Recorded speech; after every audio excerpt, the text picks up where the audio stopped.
Alright, that's the top of the hour. One moment, I'm just going to turn the sounds down a little. There we go, that should be a bit better of a balance. Alright, so we are today playing Inkshade. Inkshade has only just recently released. It's, as far as I know, and I've intentionally been avoiding learning anything about it, it is effectively a roguelike room escape type thing, similar to oh my god, I've just Inscription. That's the one. I can't believe I just had a complete mind blank like that. Also, yes, hello, Mel, Mech. It's good to see both of you. I hope you are both having a good day. So, I can't really tell you much about Inkshade because it's the type of thing that I want to learn as I play it. So, let's do just that. Oh. Oh. We're being dragged? Okay.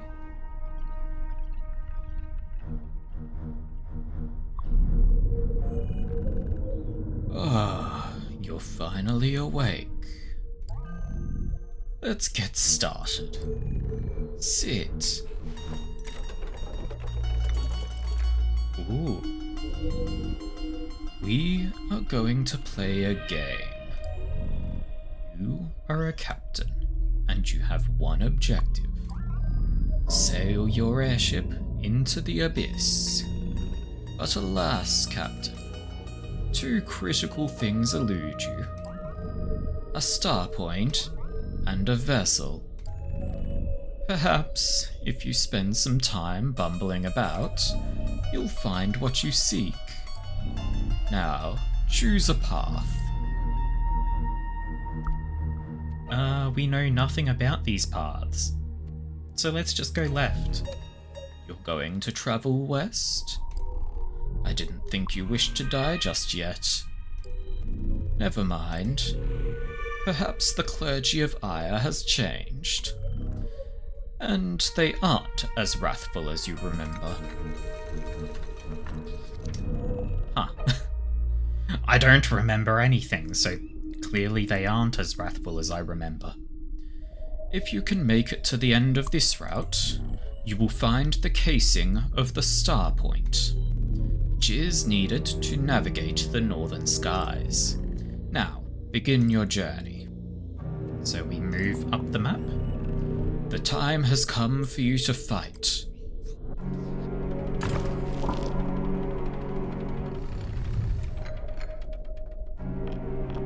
Oh. A gentle wind whistles through the branches, and it steals every bit of your warmth. Not unlike the black eyes staring your way. 3 acolytes stand before you. Kill them. At the start of each encounter, pieces are drawn from your collection. It seems you only have the lowly wretch. How fitting. Take a look around the board, and place the wretch on a starting tile. So we can have a proper look around. Okay. And we can... Oh, we can zoom in and out. We can place the wretch right up front. When you think you are ready, and at least one of your pieces is on the board, press this button to begin the match. The button may also trigger if you slam the side of your desk hard enough. I don't know where exactly you need to strike, but I'm sure you'll figure it out.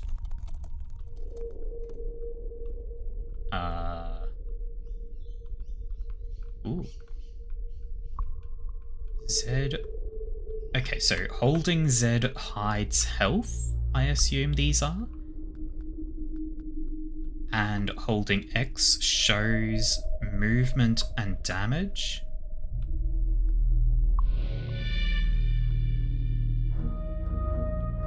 And I'm not sure what C is meant to be doing. Oh, and pressing space triggers the bell. Okay. You go first. Select your wretch. Good, your fingers still work. Let us see how your memory fares. The blue tiles indicate how far you can move. Orange tiles indicate maximum attack range. Red dots show where you may attack from. Now then, move your piece next to mine. Good. Now that your wretch is in range, attack the Crescent that stands in your way. Oh. Your turn ends when all your pieces have moved, or when you press the button again. It is my turn now. Well, this wretch is super dead. Oop. Alas, it seems the wretch has perished. When one of your pieces dies, it will remain dead for the entire adventure. And if your entire crew perishes, you will lose. What's this? The lowly wretch has met a terrible fate. How shocking. It's clear that your starting crew is too weak. There are spare pieces in the cabinet by the door. You'll find them if you follow your ears. Now, go collect them. Oh, and until you've collected all 3, do not return.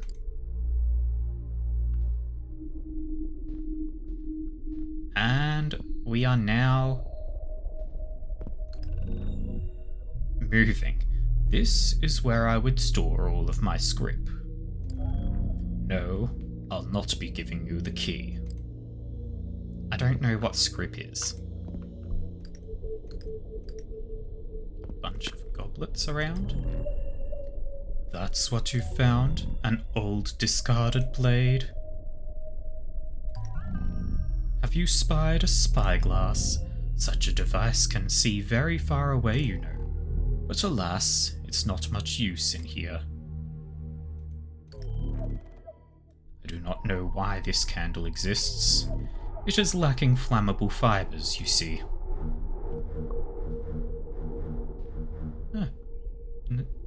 Okay, no wick. Now what would you do with that? Well, fight you probably. It's a star chart. You didn't know that? The stars on that paper are underwhelming. Not at all like true stars. Or so I imagine. Be careful, you might lacerate yourself. Okay, so you can interact with things multiple times. The broken sword? You shouldn't bother with that. You appear far too weakly to make use of it. In your condition, I'd wager you'd struggle to lift a lantern.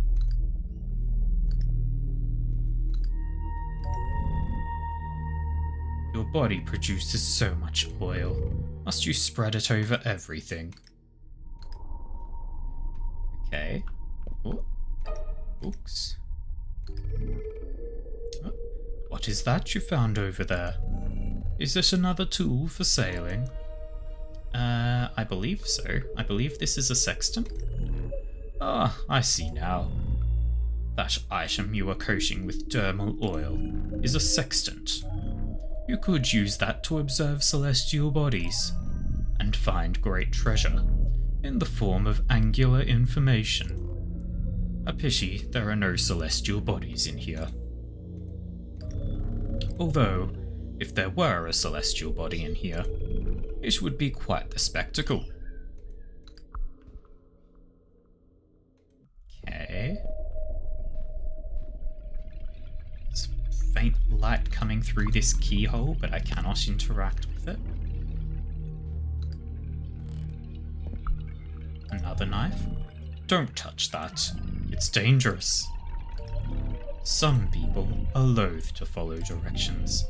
You are one such person, aren't you? Yes. Oh. Well, there was a button here and I pushed it. I don't know if maybe the door was locked before. But we've got now 3 new pieces. And a little lantern. That shield exists to protect. Would you deny it of its purpose? To protect that wall? Yes. Knock it down! This candle has light. It is a paperweight, Captain. A heavy stone that is not local to these environs. The original ecosystem is so far away, in fact, that you could very well describe the rock as alien. Depending on your reference point, of course. How far from home must a person be before they are considered an alien? 1 league? 1 light year? If that rock had a previous owner, do you think they would qualify as such? Don't mind me, Captain. I am simply keeping myself entertained, while you bumble about aimlessly. Really, Captain, must you adorn my objects, something like that, with so many pointless fingerprints? Found a book, have you? I can summarize it if you like, to save you the time. It's a simple log. Orders, shipments, records of that ilk. In order of largest total mass, water, armaments, and food top the records. There are 412 records, spread across the 3 grams of ink. I could tell you more, but the whole event would be far too dreary. Lantern? That lantern has sat there for some time. I've grown quite fond of it, in fact. So no, you may not have it. I suppose you may jostle it back and forth. Who am I to deny the base pleasures clawing their way out of your mind? Do be careful during your entertainment. As I said, I have become fond of that lantern. While we're on the topic, do not disturb the stained floorboards either. I have become accustomed to those as well. Even the more recent additions. I'm going to assume that most of these stains are blood stains. Can I open... Oop. Such a shiny music contraption. I believe it was fashioned after a gravity well. Which doesn't make much sense, since gravity wells sound nothing like that device. That music disc is damaged, unfortunately, but feel free to jiggle the whole device if you wish. Perhaps the sound of the veneer grinding against the tabletop will be a suitable alternative to music. Oh, I can open the drawer, and there's what I assume is money inside. Probably what scripts are then. Ah, the quintant, my favourite sailing tool. It is far more powerful than a sextant.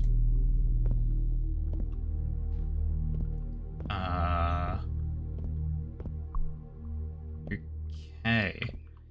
It's a bit hard to see clearly because everything is dark. I imagine you could see a great deal with that. If the lens weren't cracked, that is. Perhaps it fell off an airship, or perhaps a ruthless buffoon tumbled into it. One can only postulate. Do not adjust the quintant. It is precisely where it is preferred. I really should move that thing back here. For one such as yourself, bleeding and greasy, it would be polite to keep your hands stowed. It is rather a pain to balance one of those.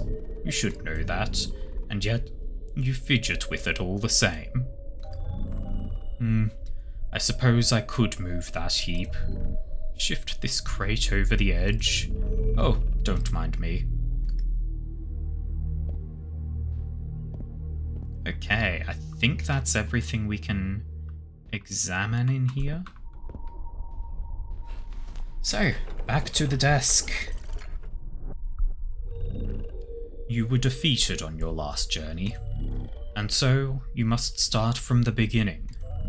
Perhaps this time your performance won't be so disappointing. Okay. We've got a 7 over here. I don't know what that's about. Oop. Right-clicking leaves the table. Let's go middle this time. Due north is your choice? Well, if you insist. I'm sure the locals are friendly, and don't do anything beyond the norm. They certainly wouldn't murder outsiders. Far to the north, just before the edge of the continent, lies Port Mercador.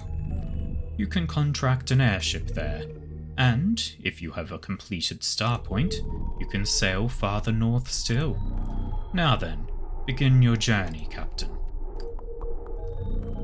You anticipate strife in your future.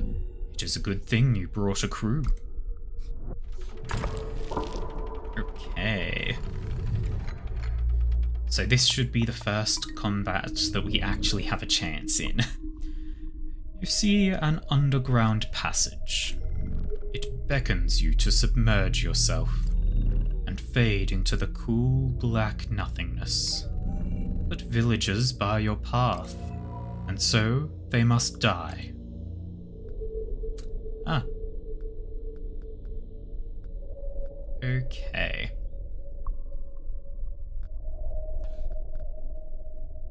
So you're 1 attack, 3 movement. 1 attack, 3 movement. 1 attack, 3 movement. 2 health, 3 health, 3 health. Okay. So if I lay them out like this, I can start the game.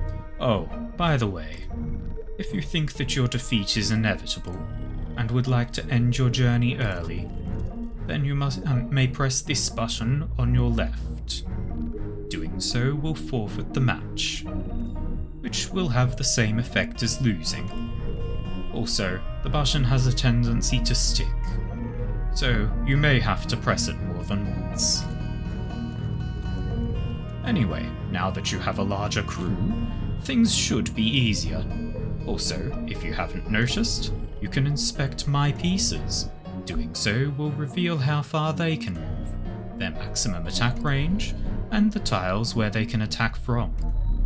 Now then, proceed. Okay, so we don't want to stand in these 3 spaces. Okay. Pressing C lets me change characters. So, if I bring you up here and smack, and then you up here and smack, that means you won't be able to reach us. So if I end the turn, this one will get a hit in, but then the other 2 can't. Oh, there's another thing I have not mentioned. You don't need to move your pieces to attack. Select them once or twice without moving, and the piece can attack from where it stands. So long as the enemy piece is in range, that is. But be cautioned.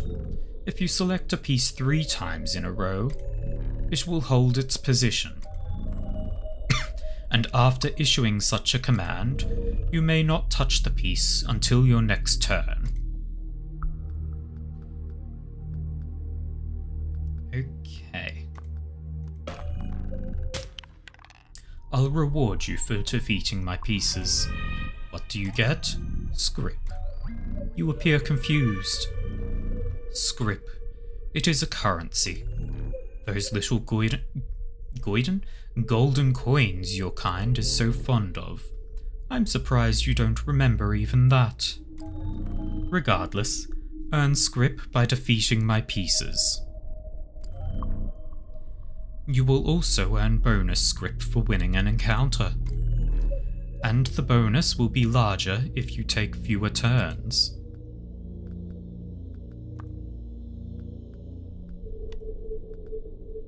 So you can attack around here, huh?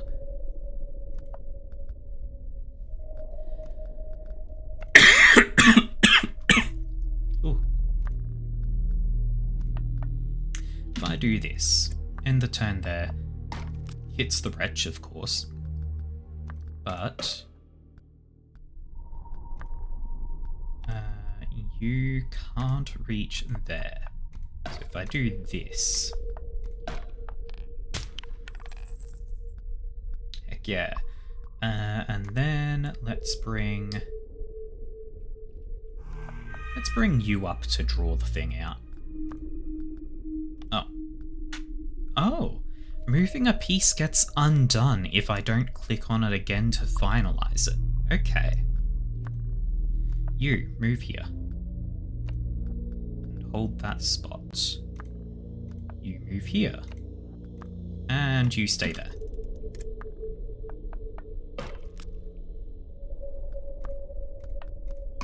Smack, smack, smack.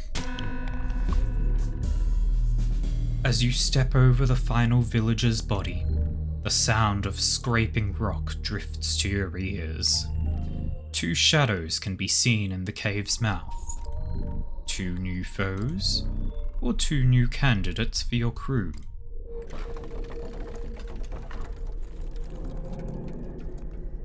Oh.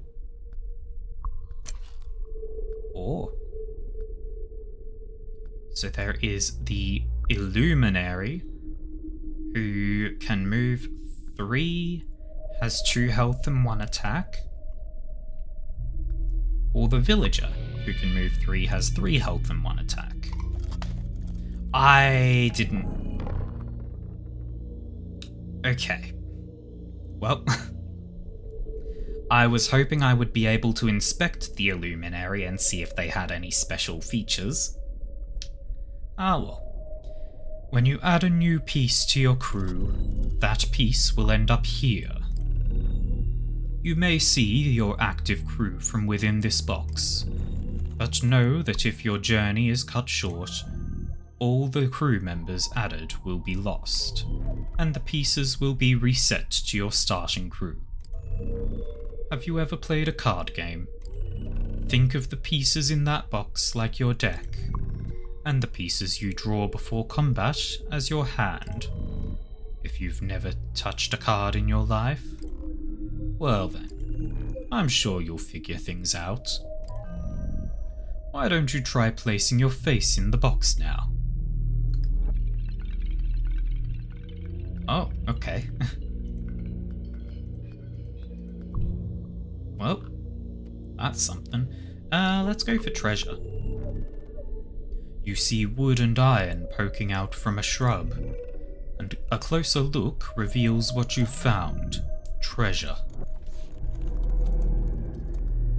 Oh. Money. Bunch of money. Battle awaits. We're going to have a couple of fights ahead of us, huh? Oh. Deeper in the cave, torches guide your steps.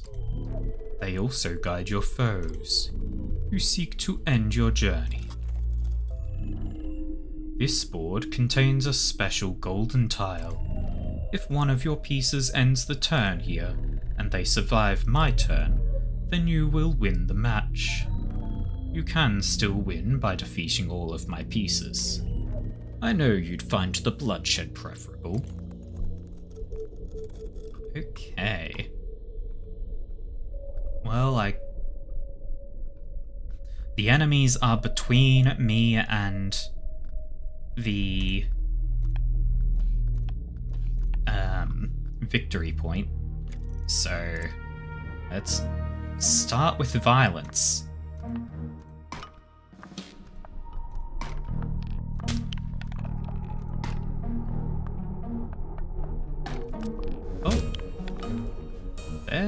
Oh, they were running away, but I can see another thing in the darkness.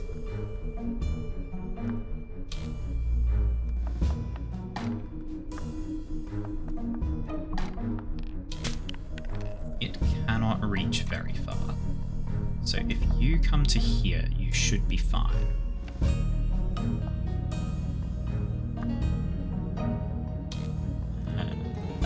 Zoop. Amidst the darkness, you stumble across an exit. At least, you assume it is an exit. Let us find out where it leads. Okay.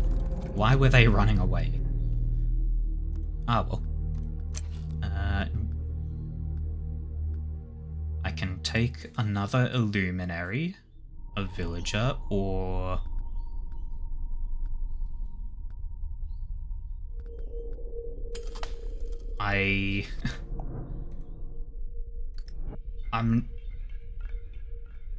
Huh? Okay, so there was an X in the middle that had no stats, and I thought maybe that would be a skip, but there was also an arrow. The arrow would have had me look at my deck. Right. Okay. So the X is skip, the arrow checks my deck to see what I own already. The leathery slide of weapons unsheathing. It is like music.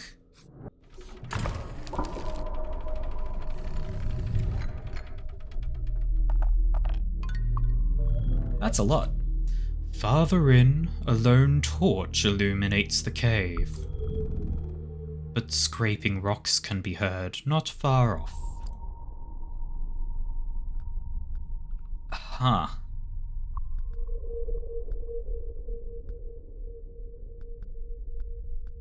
Okay. Let's see. You've got 3 health, you can go there. You've got 3 health, you can go here. You've got 2 health, you go there. Okay. Do you remember what I told you about your rewards for combat encounters? You will earn scrip for defeating my pieces. The current kill reward is here, on the bottom left, while the kill count is on the bottom right. As well, if you can finish a map quickly, before this red turn counter runs out, you will earn the bonus scrip in this upper tray. But the amount decays after the timer reaches 0. Turn by turn, your reward will deplete. You're welcome to try and optimize your play, but for now, you might as well just try to survive. Though choosing to dawdle will ultimately slow your progress. Amy, hello. Yes, it is reminiscent of Inscription. It's another similar type of game. Another roguelike where we are also interacting with the room around us. We'll have a look at that again in a moment. Probably after this combat. Fairly obvious advice, wouldn't you say? Oh, and just so you know, even if you lose the encounter and your journey ends, you will still keep the script for your kills. Okay.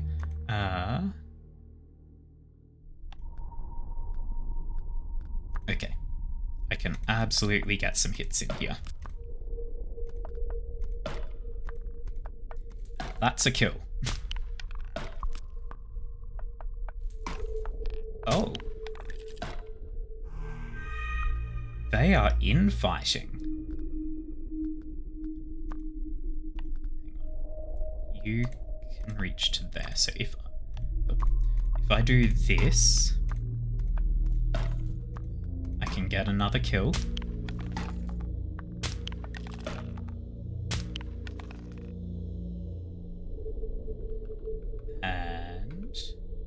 got 1 turn left to win if I want the extra 7.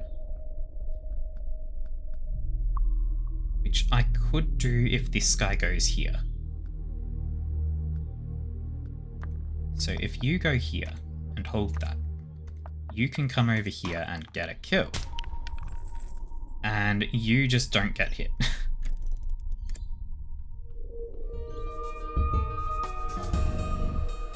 There we go.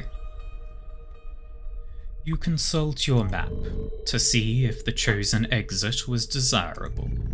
The dirty page suggests this was the case, and of course, a map would never lie.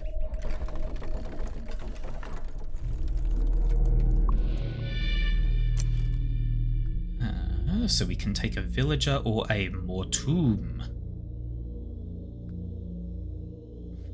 who has 1 movement, 1 health, and like there's got to be something special about that guy, but I'm taking a villager. Okay, so we can get up from the desk, and it actually becomes a first-person game. There's something shiny over there, but it's too dark for me to really tell. I got an achievement before pop-up, like a pop-up saying that I got him to move the Quintant, which I think is that over there. So he's fed up with me touching his stuff and actually moved it. But yes, for now we are in a rather small room. In case you haven't noticed, it is locked. Did you know that your hands can't part iron? And so you cannot force your way into that chest. Honestly, how greedy are you? Constantly rattling that poor chest about. I'm quite surprised you haven't been eaten yet. Some chests will do that when disturbed. Truly, being eaten by a chest would be horrid. Don't you agree? You must not agree with my previous postulation, given how you continue to hammer at that lid. I'm starting to question what exactly you possess. I thought it was determination, perhaps greed. Now I think it might be something that you lack. No, not a key. Cognizance. At least one of us is entertained. Instead of bothering my chest, why don't you look for scrip elsewhere? I believe a coin or 7 might be found about. Have you tried looking behind your eyelids? Oh! He...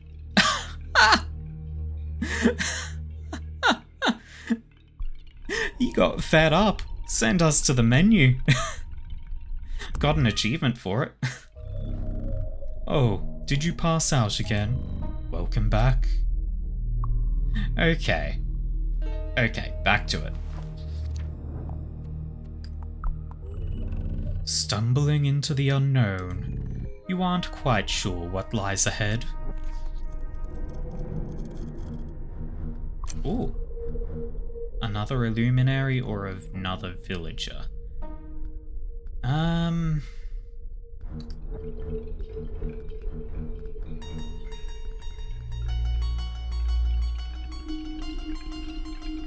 feel like I don't... I'll take a villager. Because I lose if I run out of pieces, right? Let's go for the next combat.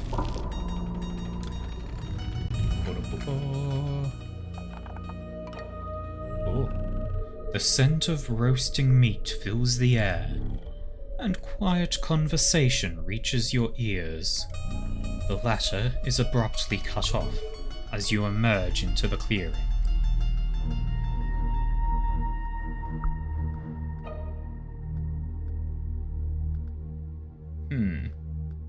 Okay, so there's a lot of them right now. But I can do something pretty silly, I think, because there is, over here, the golden victory space.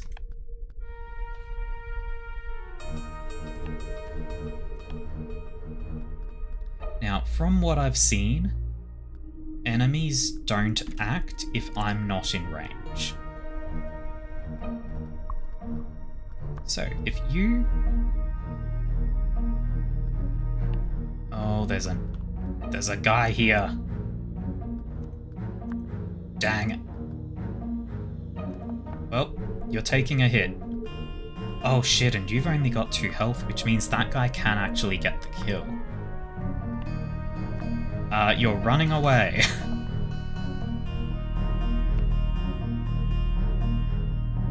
Okay.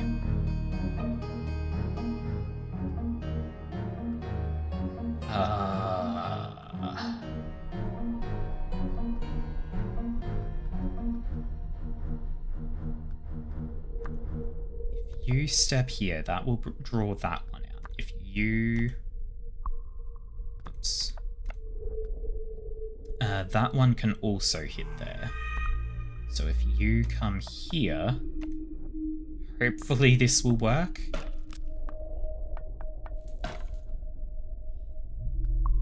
Okay. Now, you...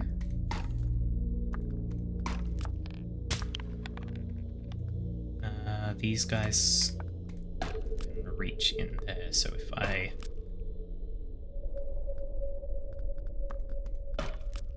Okay. Okay, so we've got these 2 down. These guys have a lot of range. That's a problem. This guy is also a problem. I'm glad I noticed him. Over here, there's another 2 that have 3 health each. What I'm effectively going to have to do, I think, to avoid... Hang on. Check the ranges. Okay, they can only reach there. Okay, so what I'm thinking I'll have to do is charge these 2 into melee with this guy up here. They'll probably take a hit from him, but hopefully we'll be able to clear out his health before he gets a second hit in.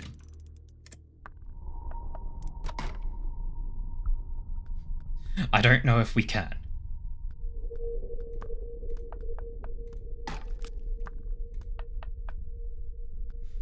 Hopefully he doesn't shoot this one through the tree. Nope. That Illuminary is dead. That's unfortunate. But we got the kill.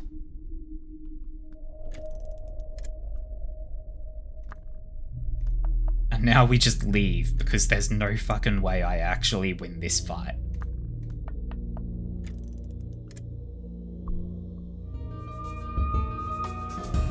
Okay.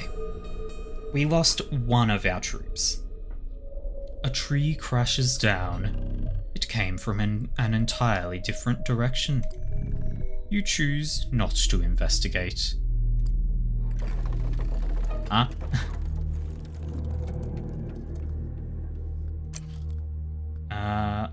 A hunter? I believe... Okay, so there's a villager, a hunter. I think what we're seeing with the stats on this hunter, 3 movement, range is 2 and 3. So there are 3 marks in the top right of the stats. One of them is dark, and then the second and third are light. So I think it can only hit at range. It's got 2 health and 1 damage. Now let's take the hunter and let's find out what this is. You investigate an uncanny campfire in the woods, only to find a strange figure staring into the flames. They claim to be selling hexes, boons for your crew, curses for your foes. And mutations something. When you gaze into the fire yourself, you seem to know the form these hexes would take. You also sense that if your journey ends, these hexes will vanish, becoming lost to memory. So, will you engage, Captain?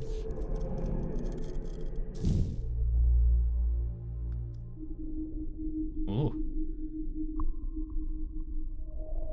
Boon Major Vitality, Life +2. Boon Minor Vitality, Life +1. Mutation Bewildering Undead, costs 100, all stats equal 2. Ah, okay. Well, I can't afford that and I don't have a Mortem. Curse Unlaced Boots, move -1. Curse Phantom Mud, move -1. I think I've got one of these guys, so I'll take that boon. I don't have either of these, and reducing enemy movement isn't that amazing. So I'll save my money. And I want to know what this is. Like, there's an event here, yes, but I want to know what this thing is. So I'm going to have to go through combat for it. Like the setting of the sun, conflict is inevitable.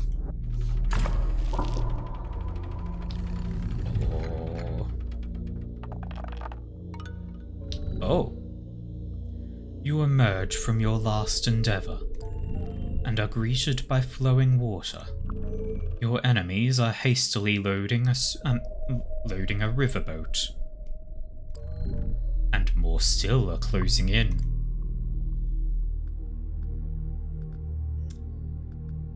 Oh. Okay.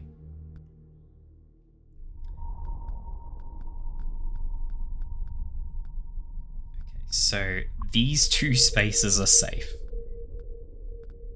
And this space only has one thing targeting it.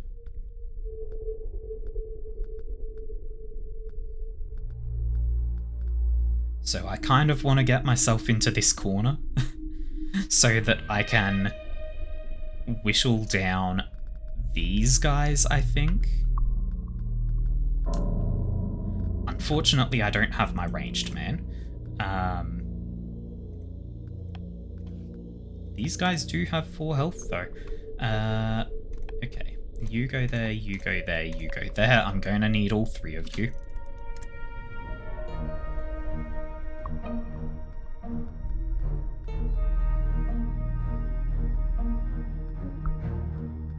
Oh, hang on.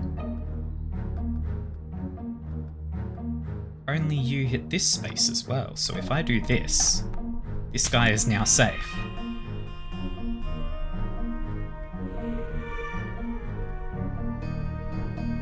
Or not. Was him standing there previously protecting that space? I don't know, I don't understand. Anyway. Everyone just get out of Dodge.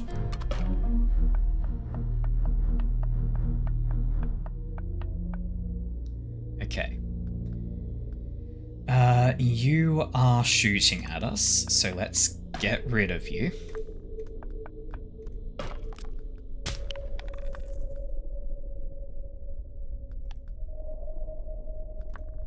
And this space is safe.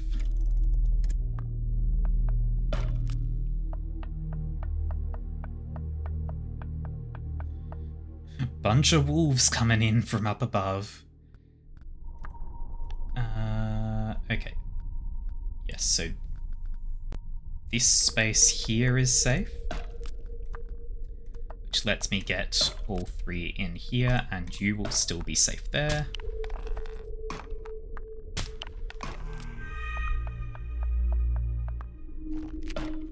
Okay, they are fighting each other, which I think means if I... Oh, we can try and get on the boat. Hang on. What is your range? You can hit there. I pull you back... Okay, and then you... over to here should be safe. Can I get them all to go in and fight each other?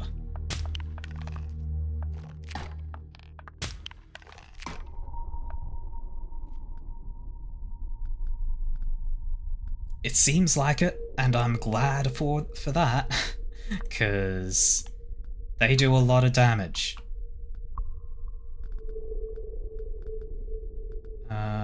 I'm still safe.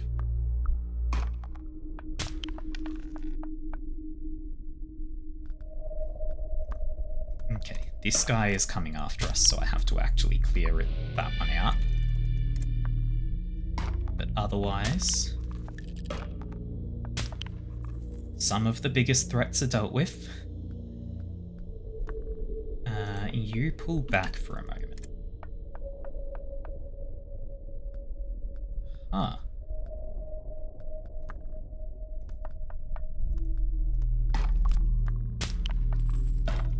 Okay.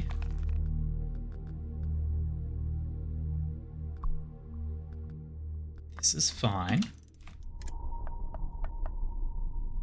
So these ones aren't fighting each other. Oops.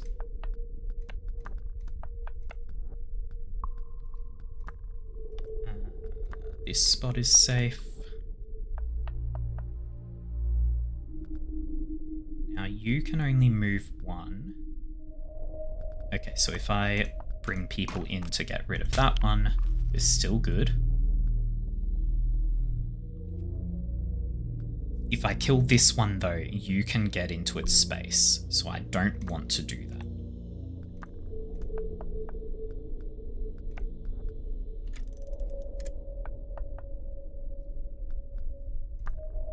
And now we clear. Okay. Oh, that was a lot of enemies. I am glad there is infighting. A wise captain knows which fights to engage, and a stupid one engages them all anyway. I suppose we now know which one you are. Well, I'd say I'm wise because I didn't just dive into the fight, I let them fight each other. The Mortomb, the Villager. The Villagers have 4 health because of that bonus. I'll take another Villager. And the Strange Place. A low rumbling of voices crosses your ears. You raise your weapon, ready for another fight. But all you find is a cluster of haggard strangers, huddled around a pair of sealed carriages. You sheath your weapon and approach a cloaked figure.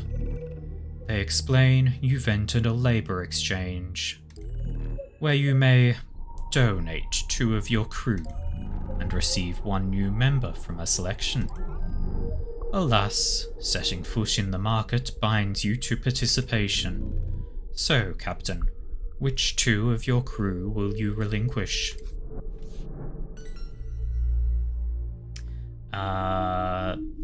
Sure, a squire and a villager.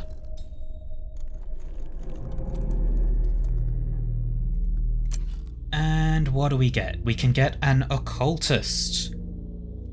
3 movement, 1 range, 2 health, 1 magic attack. A lycanthrope. 2 movement, 2 health, 2 damage. Or an archer. 3 movement, 3 range, 3 health, 1 damage. Oh, let's take the archer. More range. And I'm assuming this is a boss. You have fought so hard to get this far, but now a truly powerful foe has arrived.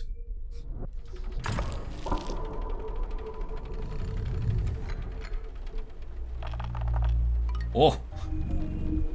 Rushing water obfuscates your hearing, as does the rain pounding on huts and mantles. There is a magnificent bridge before you, and the path straight ahead draws you in. But even the architectural marvel fades away to the presence of the mysterious person hunched at the other end. Ah. Yeah, that's a boss fight. Jesus. 4 range, 3 damage, 3 movement, 4 health. Doesn't look like there's any alternative exits. This is going to be rough.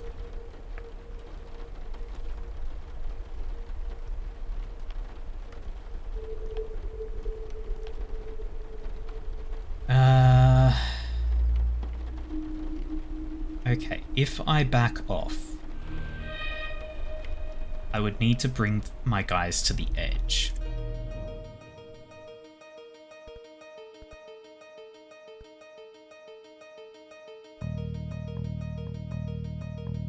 Ah. 2 range is not, just 2 range, it's 3, okay. Of course, it's 3 range, but you can't hit at 1 range. You can't hit in melee. Right, that would make sense.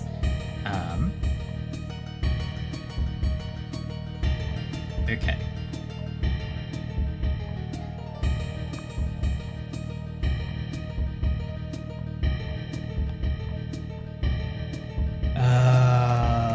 Let's just go in.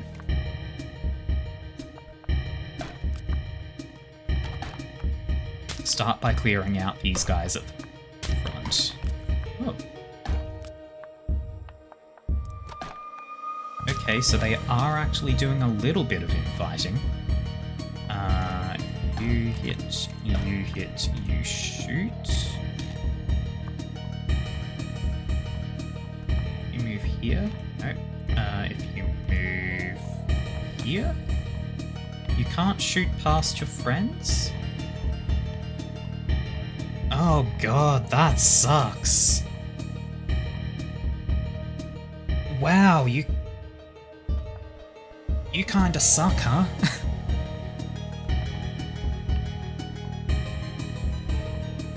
I guess move up to hopefully get hit. Because your health is less valuable than the melee guys, and the game knows it.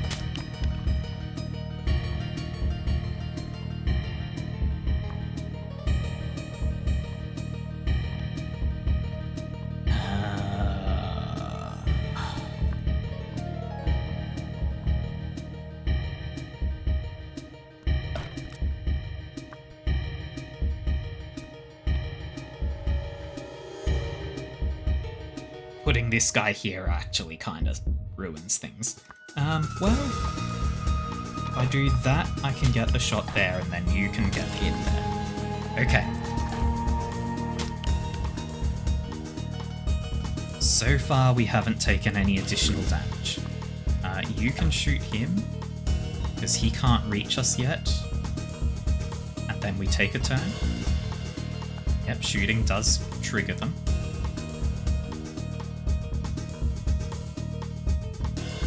You come here, you can shoot that guy, you can finish him off, you get rid of this one.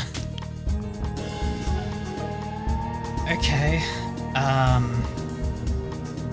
now going straight across the bridge is actually a terrible idea.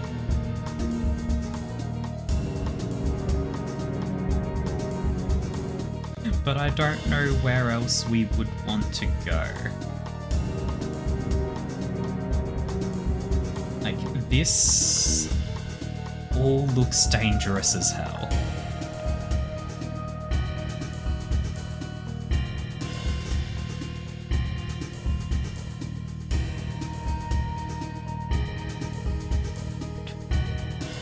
A lot of range for a narrow path.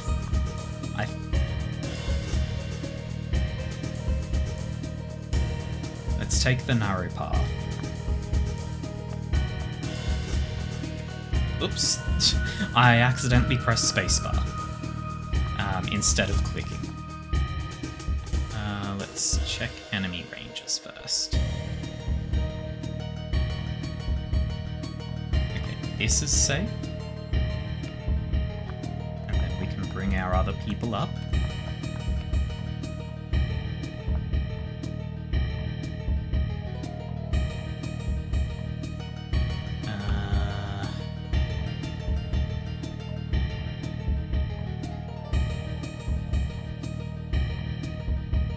You come here and get a shot in.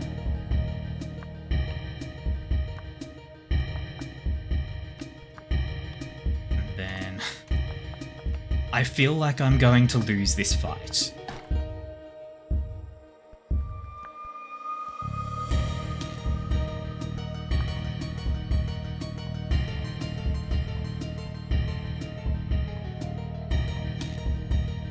I am absolutely going to lose this fight.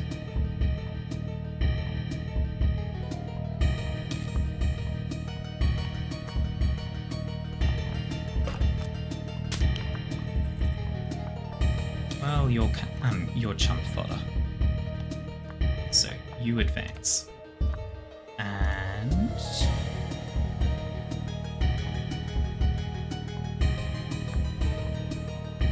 Sure. Sure, let's see what they do. Yep, that one's down. Oh, they can shoot us now.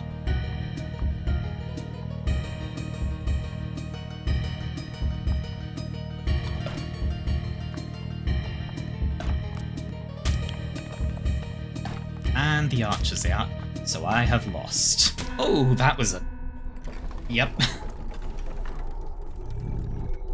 Again, you and your crew have died. It looks like you need more help than I thought. Take this key. It unlocks the parlor. There is a very special item in there. One that you can use to make your pieces stronger by exchanging script for power. I suggest you find it before trying again, Captain. Key. Can hardly see it because it's so dark. Is there a... Turn the light exposure up. I can sort of see now. Chonk.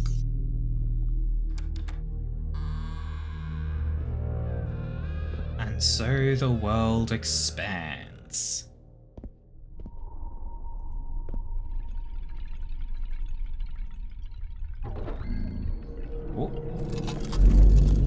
Oh, darkness follows him. Jeez. Ah, I see you found your collection. This pedestal serves a very important purpose. It allows you to choose your starting crew. What is a starting crew? The pieces you will start each journey with. And any piece placed on the 9 central tiles will be available to draw before combat. Until they perish, at least. Oh, and for the duration of a journey, your starting crew is immutable. Okay.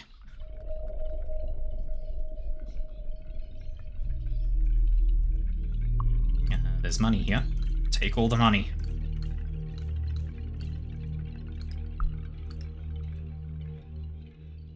There's more money.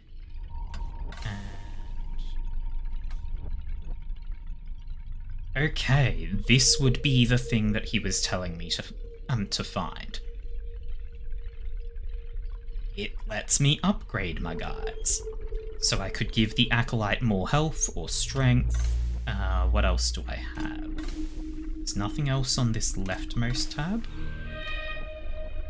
There is the Villager. I can give more damage, more movement, more health. The Wretch. Oh! Okay, the Wretch starts pathetic, but can become amazing, apparently. If I invest enough into the Wretch, they could become an ungodly killing machine. Holy shit. Let's see. There is the Squire, who can gain some more health, some damage, some defense. Deployment tiles and hand size. So I could draw and place extra units. I kinda wanna buff the wretch. 100? Okay, hang on. 100 for defense, or 80 for defense on the Squire. Okay, so they do actually have different values as well. So 10 for life on 10 for life, 30 for strength on the villager, 20 for life, 50 for strength on the wretch. Okay. I mean,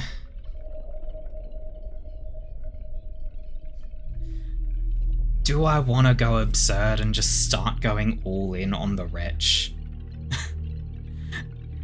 I could. Like, if I give them 1 defense and 1 strength, anything that's doing 1 physical damage, I hope, would just plink off them. Screw it. Okay, I can only give them the defense, and I'll save the money. Let's give villagers an extra attack. Okay. Watch there just be a bunch more money in here that I could absolutely have used to upgrade the wretch more. Some more tokens I can collect. Oh yes, there's absolutely just a bunch of stuff in this room.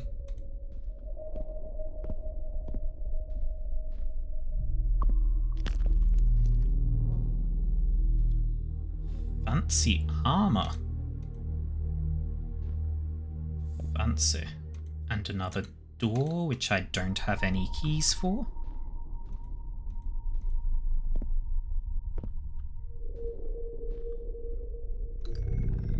An ornate vase. Are you looking to decorate, Captain? Unfortunately, there are no flowers in your pockets. I have already checked.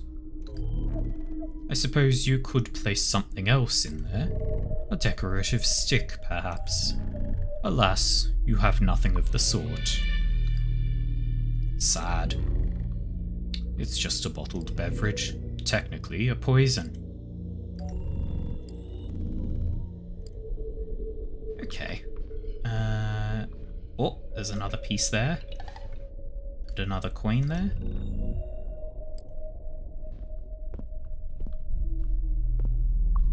So yeah, I absolutely should have searched everything before upgrading.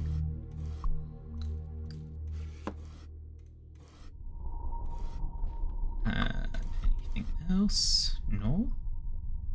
Not there. Oh, some money. And some more money.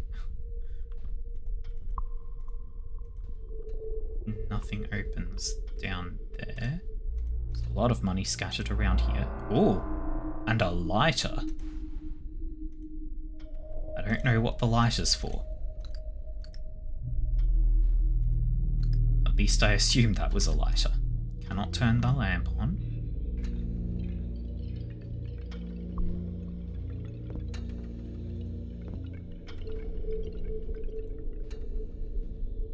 Nothing I can interact with here. Oh. Yes, there is. It's a lantern.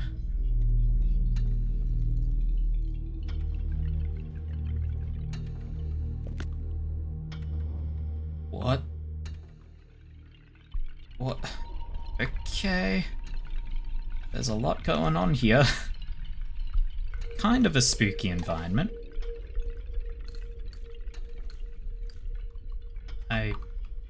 I wish I knew how to pull the lantern out.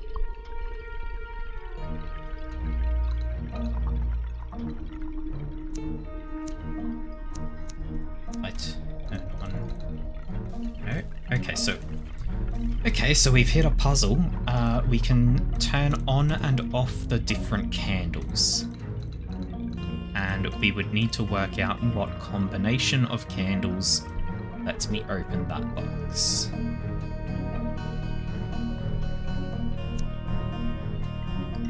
can also turn on that candle. What if I just had to turn that candle on as well as all of these? Come on. In fact, it's a bit easier if I... No. Okay. Well, downstairs... Oh, okay, we bring out the lantern automatically.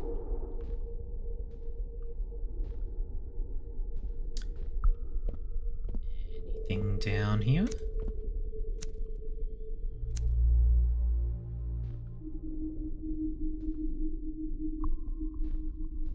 It is very dark. This lantern barely casts any light.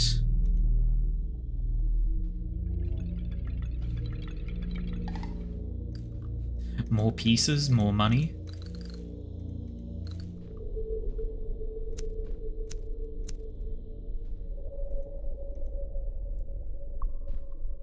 And another locked door. Okay. So, oh, he was at the top of the stairs watching me. Okay. I mean, fair enough. This is his place. I guess it makes sense that he would want to keep an eye on me. Okay, let's see what else we can do here. So we've got the long step, who has a lot more movement. Let's look at this in the upgrading space, actually. So we already had the acolyte. We now have the occultist, who does magic damage at a little bit of range. The long step, who moves a long way. The illuminary, who casts light, we found, even though that's not a stat on here, and can do just a little bit of everything, it seems. The hunter can gain a bit more range and do more damage. I'm 1 coin away from being able to give the hunter a bit more damage. That's unfortunate. Though I could give the wretch more damage. Let's see. The squire. The lancer can attack in a 1 or 2 range. That's pretty nice. The Saletist, who just gets a bunch of health, it looks like.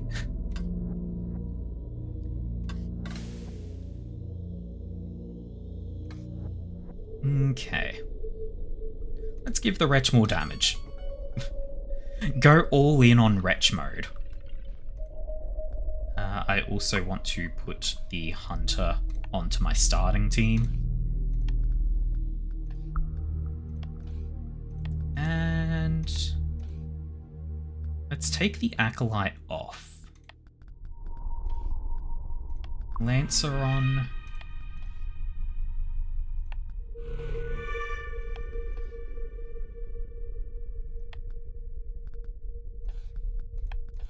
Yeah. Okay. Having a bit of variety probably doesn't hurt too much. Though at this point, I only get to draw and place 3. And like,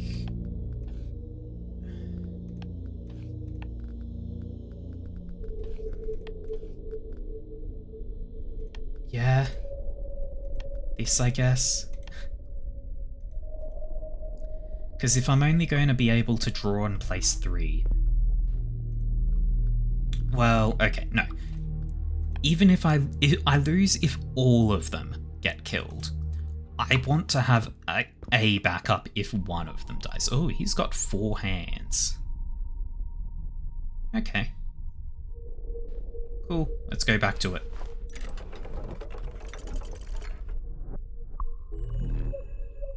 By the way, if you so desire, feel free to get up and wander about. Unless we're in the middle of a match. I won't stop you from stretching your legs, Captain. Especially if you've forgotten to improve your pieces. Right, let's try going to the right this time. To the east, then. The Kingdom of Foltus is an ideal choice, if you're looking to be impaled by a lance. But you've always been ambitious. So eastwardly you'll march. So, all three options are, if you go this way, you're going to die. Many have tried to traverse this region, to find a needle for their star point, just so they could navigate the northern skies. And most of them have died here. Go ahead, begin your journey.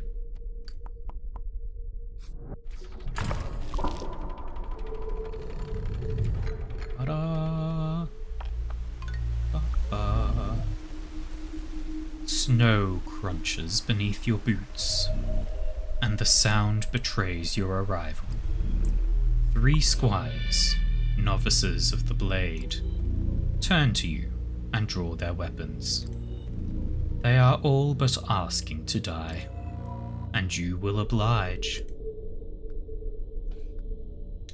Well,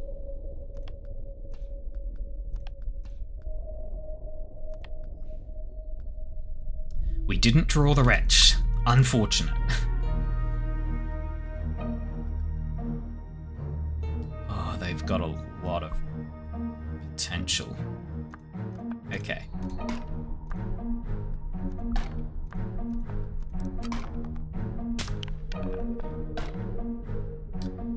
I actually could have kept that guy out of range, I think. Here, you can hit there. And then... sure.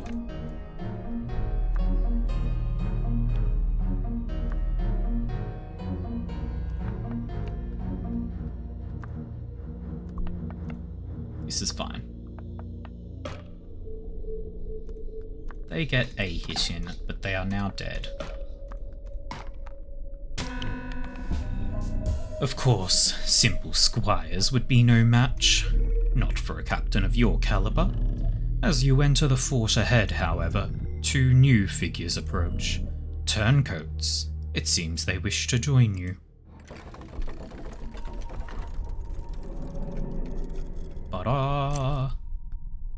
I can get a scholar who has...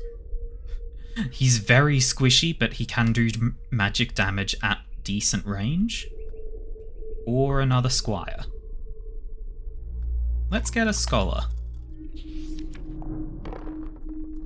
And just go straight in. More combat.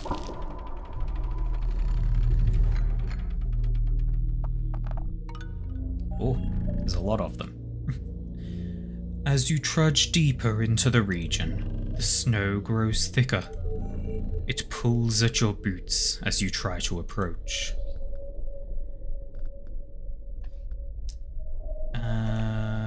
Let's see.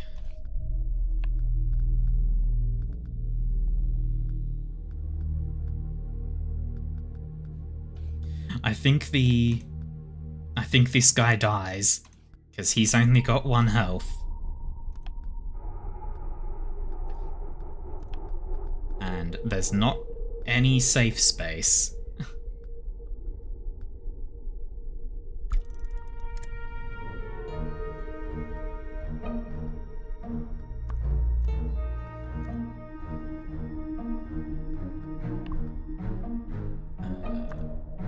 You come to here.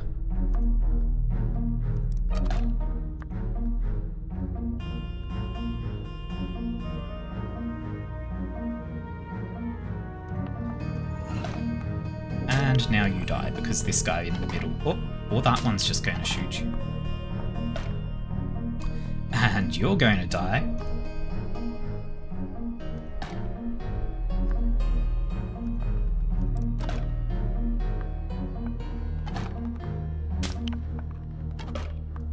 And you're dead. Cool, that was a real quick run.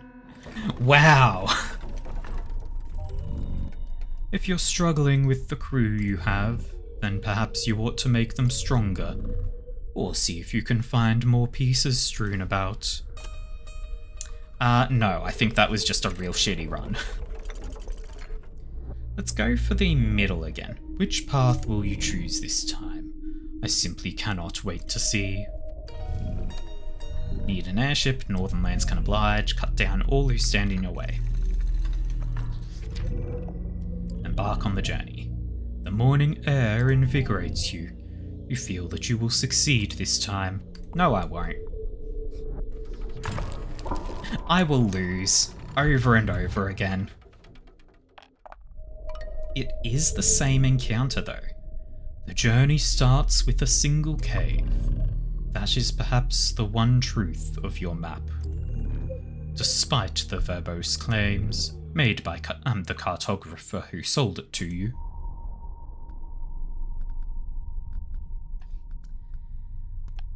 Okay.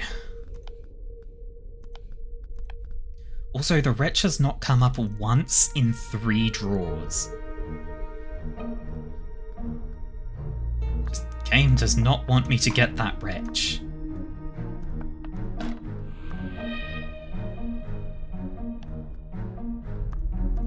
You're getting it. It's fine. Taking a hit isn't the end of the world.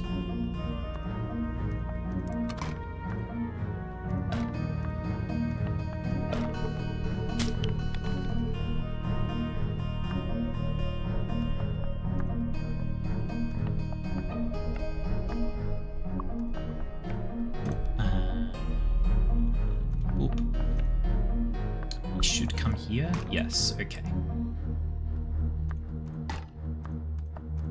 Make way for the archer. There we go.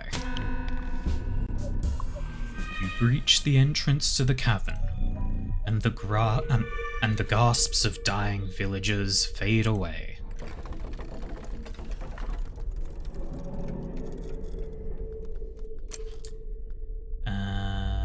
Let's take an extra villager.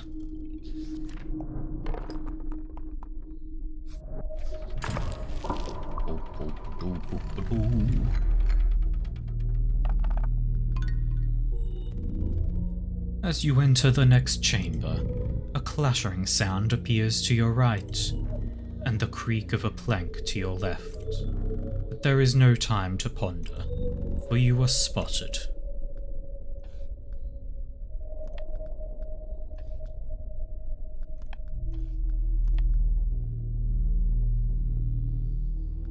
Let's switch these two.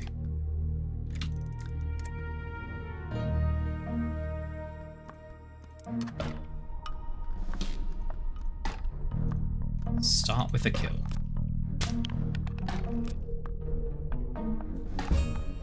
They're off to fight the side battle. Ah, what a lovely board this is. So very dark, almost devoid of light. It reminds you of the abyss itself.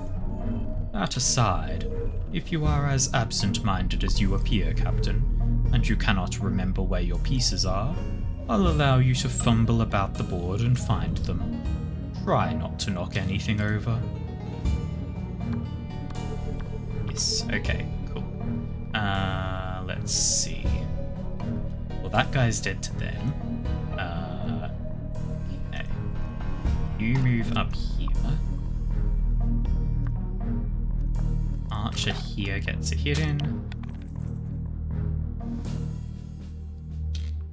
How much? 7 extra gold if I finish in 2 rounds.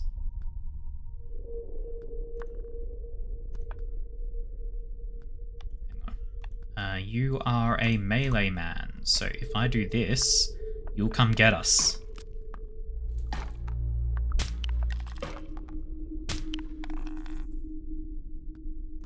Then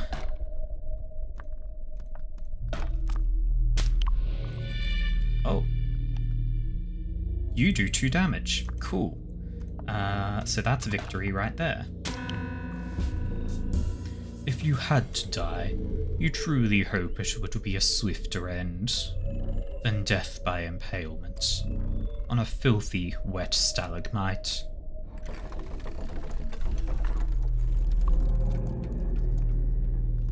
More troops. Villager or mortum? I'll take more villagers.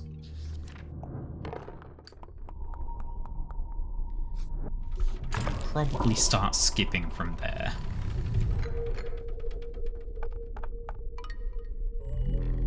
You can make out 2 figures ahead, and gentle rattling beyond that. Lucky for you, the 2 figures are facing the other way.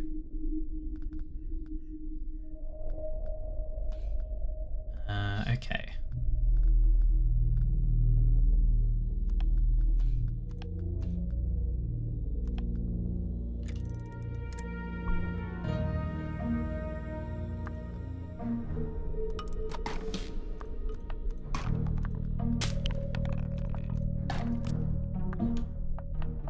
Oh, and he just runs off, huh? Okay.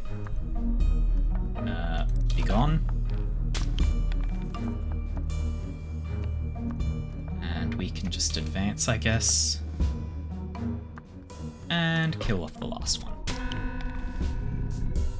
Upon leaving the dank chamber, you deduce that not every creature inside could be defined as living. But there is no time to ponder the matter.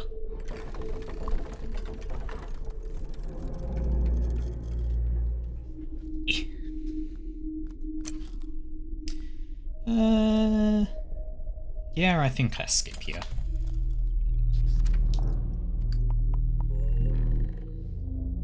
Along your path, on the side of the road, you find a deteriorating carriage. It seems abandoned, but in the back there is an overlooked trunk. Money!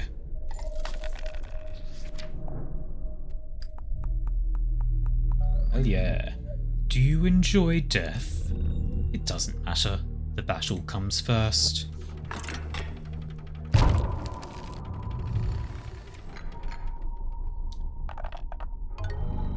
Oh. As your crew readies to camp for the night, a loud crack can be heard in the blackness. Was it the sound of a femur snapping in two? Or just a branch, collapsing under the weight of the void? That's a lot of lycanthropes, huh?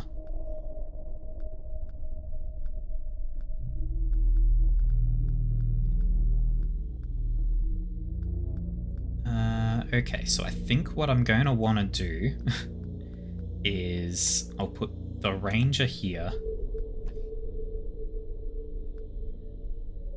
You there, and then the villager there. Villager is out of range of everything.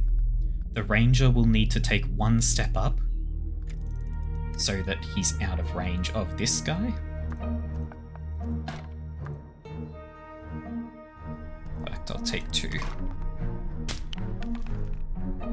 And you move 1 as well.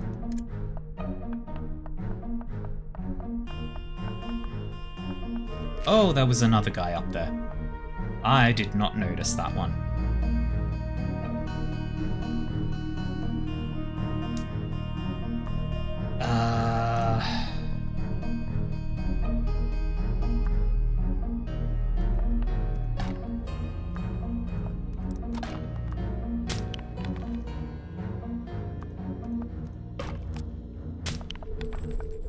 This fight is scary. These guys doing 2 damage is terrifying. And in fact, I think I'm just guaranteed to lose. Because, yep, so that guy's dead.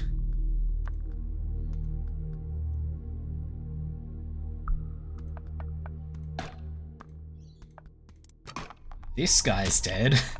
And no shot that my archer manages to kite these guys.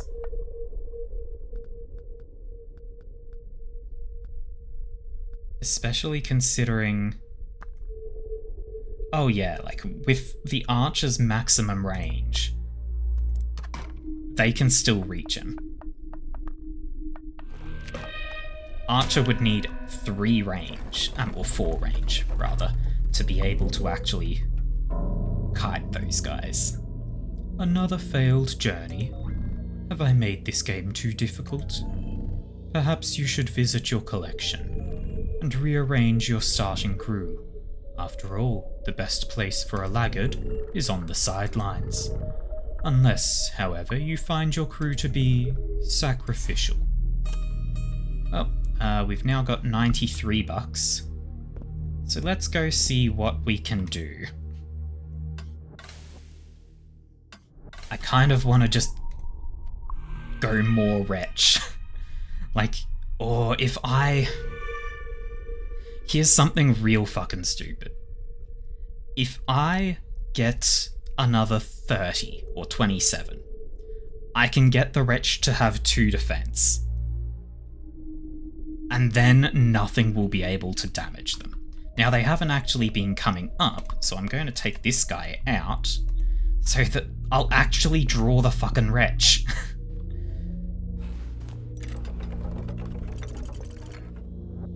Let's go left. This continent must seem so vast to you, but I assure you, it is utterly insignificant. Now choose. Left. You set your sights westward, to seek the Starpoint's casing, and none will stop you. It takes a great deal of fortitude to travel onward in the face of defeat. If only the clergy had your will. A faint rustling catches your ears. Someone ahead is preparing for you. The thing gets stuck and he punches it into place. You see 3 acolytes gripping their clubs. They will not let you pass as long as they live.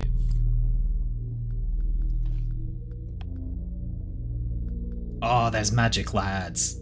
That's unfortunate. Let's see.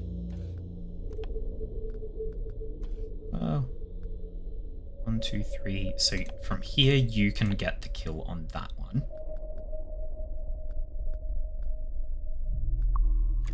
And hopefully don't take too much damage. 1 down.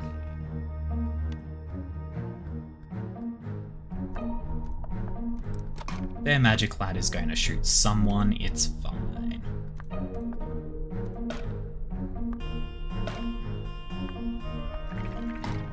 Ow. My archer.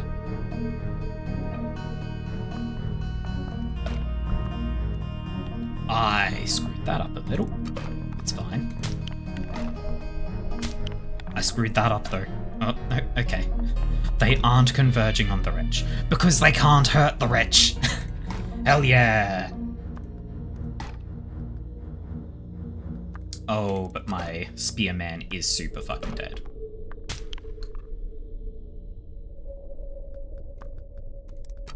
Well, that's unfortunate, but we will get a replacement here.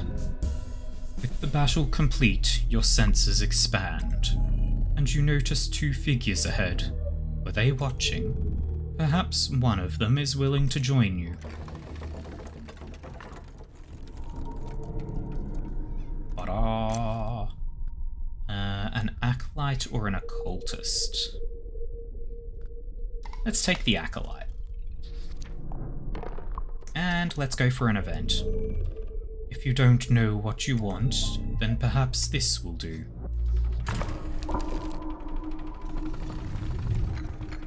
It's combat.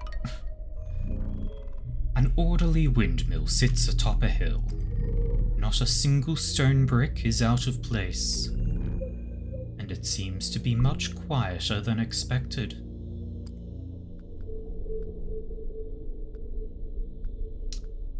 That's a lot of ranged enemies.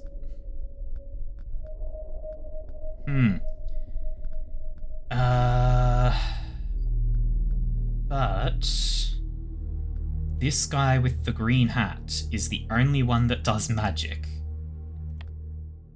So, if I put the wretch here... Now, how far can the wretch move? 3?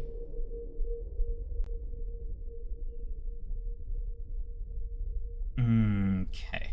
The wretch will have to take at least 1 hit from this guy. Unless...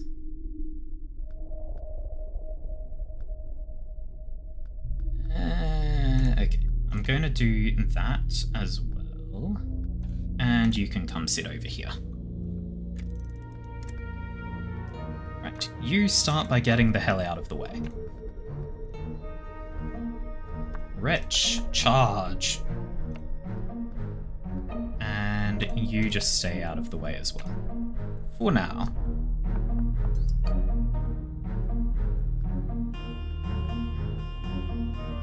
Foolish.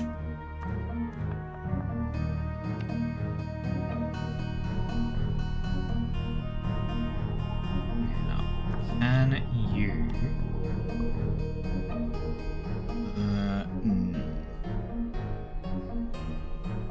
Okay, this spot should... Yes, it should be safe from these two.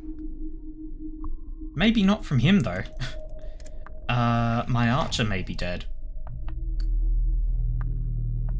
My archer's dead. I'm an idiot. Well, it's fine. This is fine.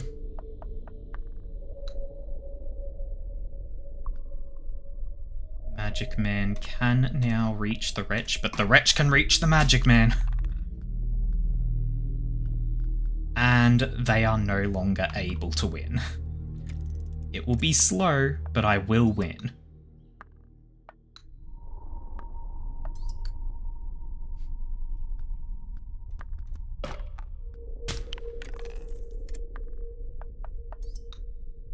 Yep. I am not getting the bonus reward for a quick victory here.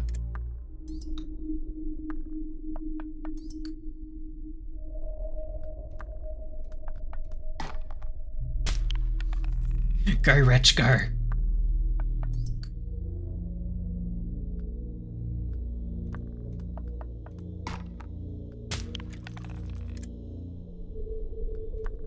Kill them all!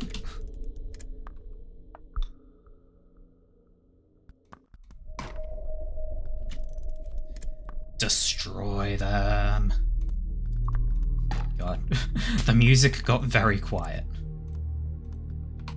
It seems the game is aware that this isn't really a fight anymore. It's just a massacre.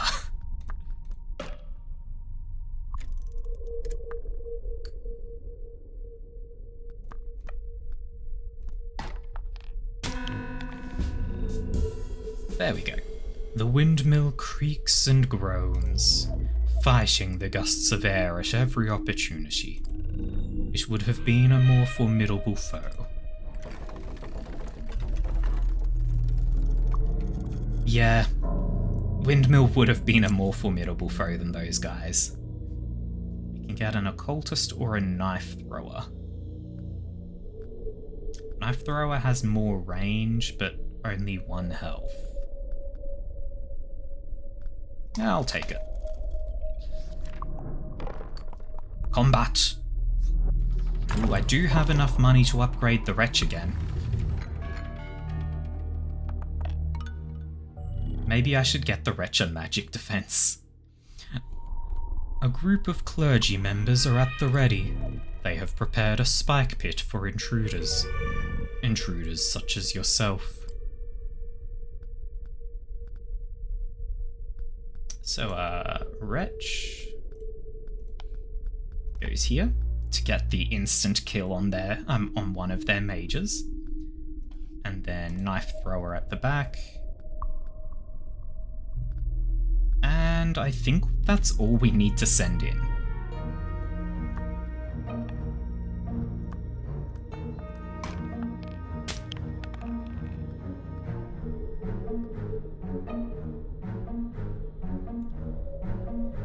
God. Okay, the knife thrower kind of really sucks. If they aren't getting the kill, they aren't doing anything. Like, they can get a kill here, but like, the wretch has to go in first to initiate.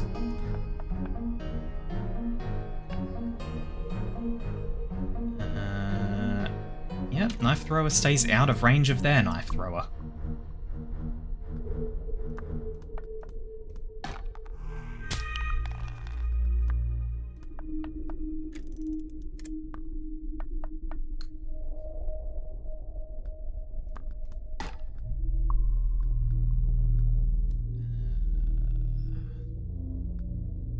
Okay, this spot should be safe.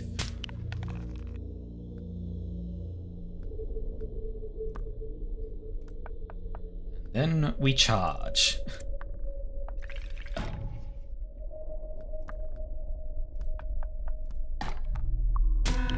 Huzzah! What were these souls thinking? Such a simple spike pit could never stop you. Yeah, it literally didn't change anything. Another knife thrower, another acolyte, no thanks. Now, let's step away for a moment. And go give the wretch magic resistance. Anything that only does 1 damage is no longer able to hurt the wretch. What's this? Interested in a tale, are you? The clergy's name isn't the original, you know. In fact, Clergy of Aya is rather new. The proper name, Velethantal du Sol, fell out of favour some time ago. It means abrupt sunlight in today's tongue. The group was named as such to pay homage to the rising sun, particularly how the morning sunbeams would coat the horizon with light.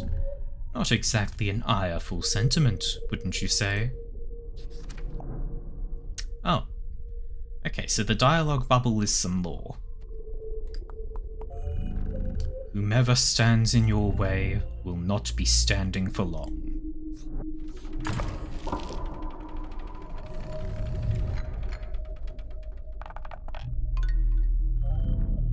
It seems you've wandered into the boglands. It will be harder for your crew to move, should you choose to take the low ground. Well, I have no choice to take the high ground. Oh, no, okay, this brown would be the low ground.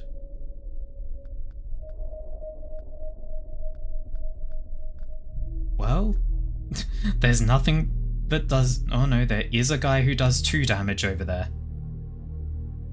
Scary, scary. Let's see.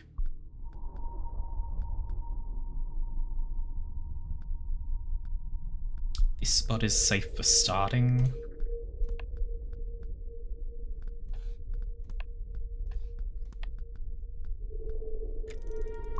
Theoretically, the wretch can just win this on their own.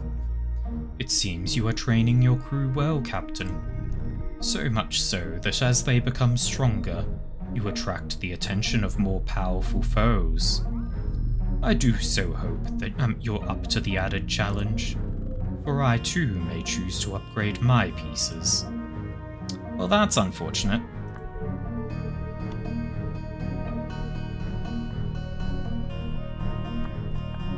You just step out of the way for now, and wretch start charge.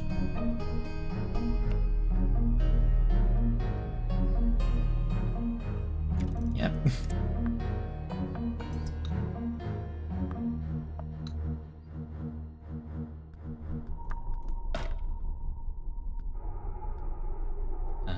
Neither of you are to move. Because if you move, you're stuffed.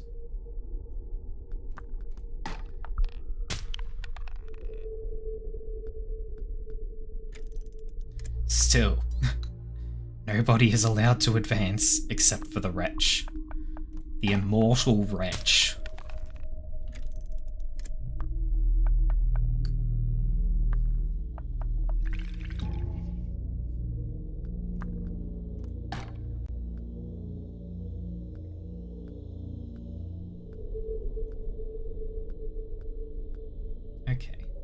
can actually move them some.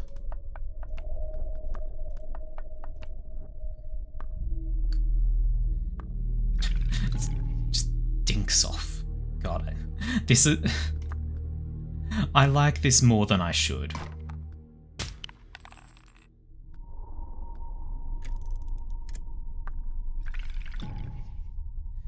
But like, when so many of my characters are just pathetic, squishy things, the wretch really is basically my only choice. Okay. Can start bringing the ranged guy up.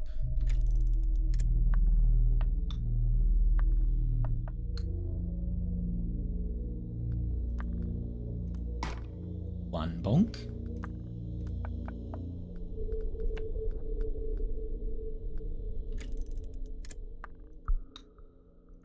And then, okay, so the wretch will start on the next guy.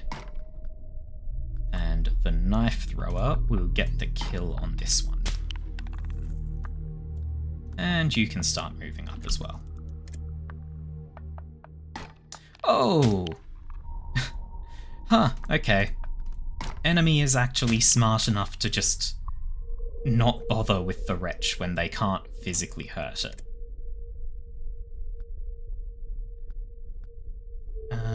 Okay.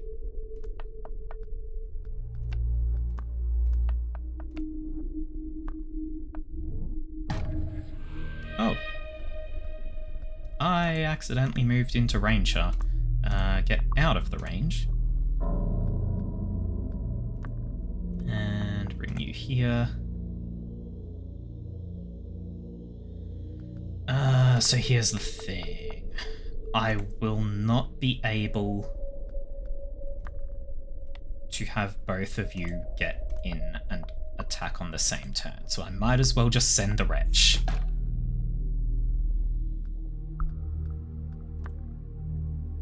I screwed up.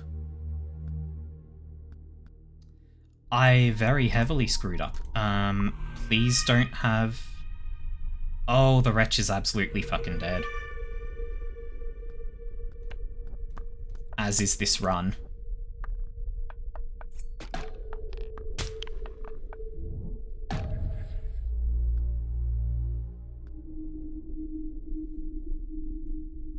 Yes. Yes, Bobsley. I moved into the enemy's range accidentally before just because I wasn't paying attention to where that range was. In case you haven't figured it out, the pieces you add to your crew during a journey are only present for that journey. That is to say, aside from the pieces in your starting collection, when each journey ends, everybody dies. I've got 48. Is there anything worth upgrading? I should probably stop being stupid and going all in on the wretch. Like, it's funny, but it's probably not really smart. I can save up to get the hunter some more damage. Yeah, I mean, yeah, the wretch is objectively the best option long term, right? Because they can become just absurd in everything if you invest enough. They're going to wind up being a super tank against everything except magic and just a murder machine doing 8 damage per attack. And extremely fast. So, like, going all in on the wretch is a long-term good idea. I should probably consider who else I'm actually using with them, though.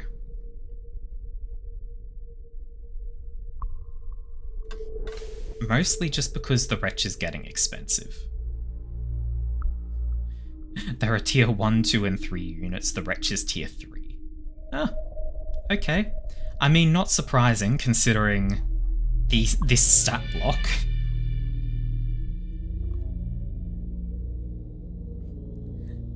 The cost is linear. Oh. Okay, I really expected... So, like...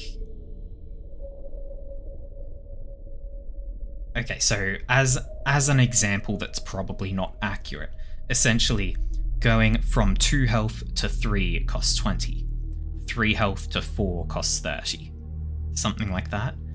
I really would have expected it to ramp up. I'm going to keep saving money up to... Well...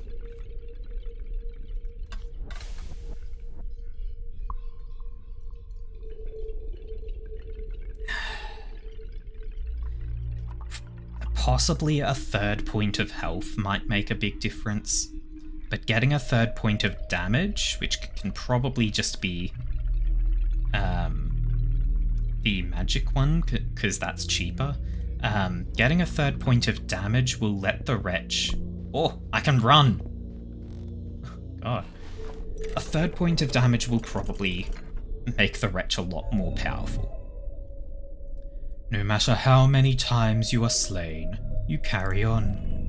East, west, or north. Which is it this time? Let's go west. The wind pushes against your against your advance, but you don't care. You will complete the star point and sail into the abyss.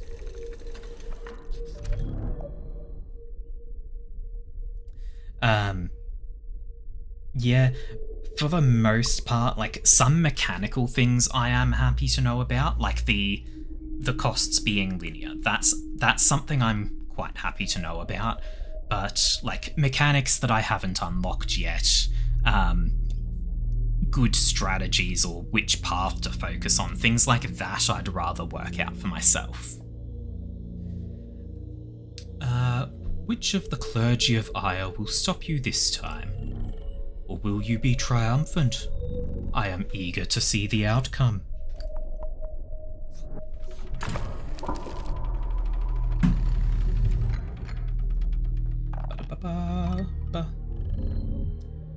Only the resolute may enter these lands. The acolytes are here to test you. Okay. Like, Wretch absolutely goes frontline. Do I actually bring anyone else? Well, with you here, I kind of have to. So I'm going to bring everyone. And just try not to get the other 2 killed. So...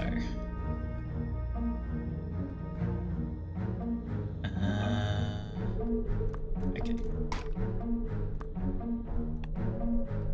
If I do this, that's 1 hit that I am taking, but it's fine.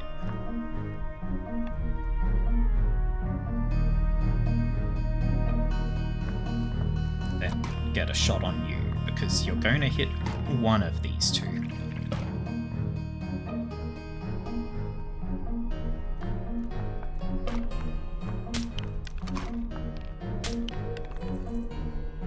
And we are currently out of everyone's range. This is good.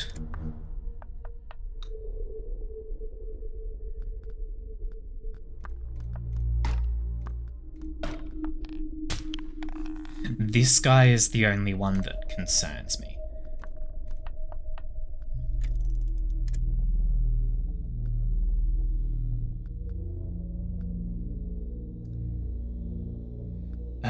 Well, the Wretch is the only one that can actually survive a hit from it, so... in you go, Wretch. Yeah. Yeah, armor is definitely very powerful. Like, the Wretch being able to just absorb hits from anything that only does 1 damage is absurd. Okay. This is fine. This is what I was expecting. There we go. And you go stand here. Hopefully that guy can't reach our archer. Yes, okay. Can go up to 4 armor, Jesus. The acolytes failed to stop you. Carry on, Captain.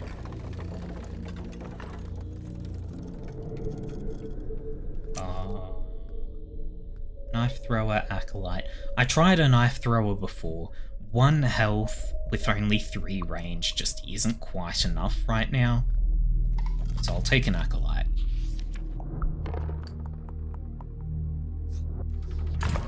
Of course, taking an acolyte does mean there's a risk that I don't draw my wretch.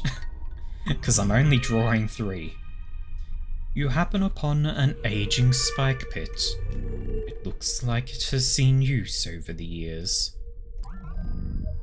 Perhaps your crew will soon line its bottom.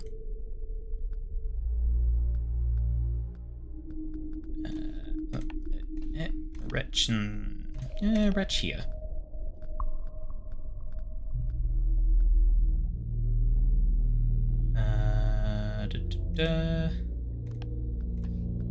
This.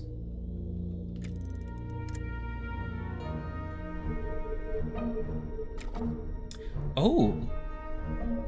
Okay, X just showing everything as great. Now. Okay, yes. So white spots are where enemies can stand to be able to hit someone.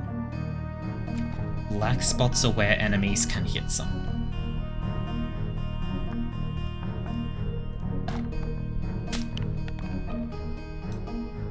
Let's get you out of range for the moment. I am... The X includes all of your units too. Well, it shows the stats, yes. Excellent, good. That...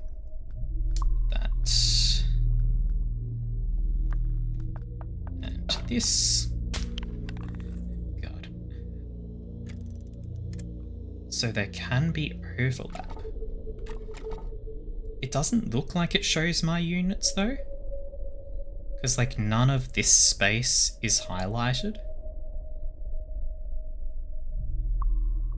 But, oh, okay. Black spots are where the enemies can hit. White spots are where my troops...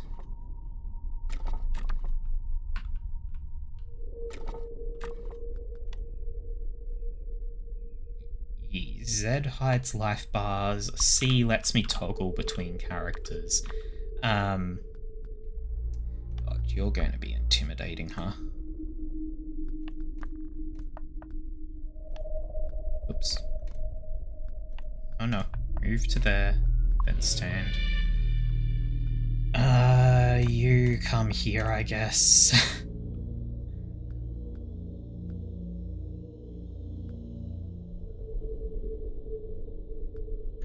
Okay. Yeah.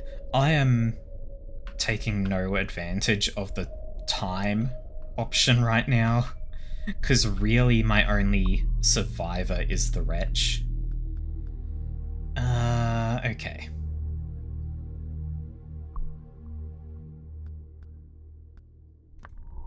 Wretch, draw out their powerful lad.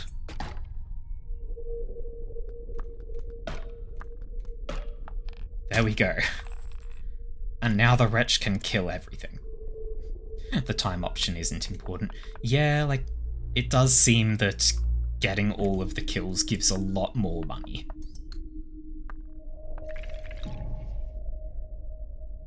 Oh. Right, it did say that the money drains, didn't it? That's a good point.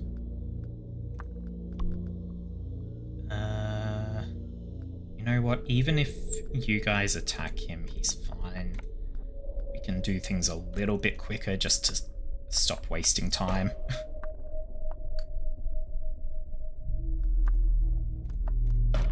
Boop. Boop. It's not enough to kill, you fool. Despite the chaos you brought with you, after leaving the area, you notice a pair following you. There's just enough in your food supply to add one of them to your crew.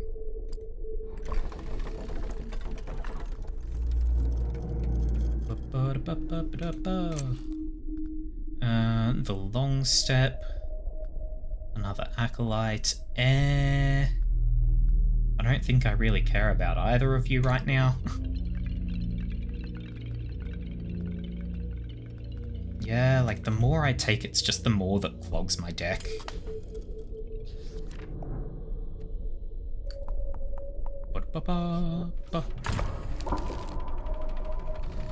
Elite fights give double money for the additional challenge. I feel like I've only seen one elite fight. A large plane is your next obstacle. If you were faster on your feet, crossing it would be no issue at all. Perhaps those figures with the slender blades could give you a few lessons on the matter.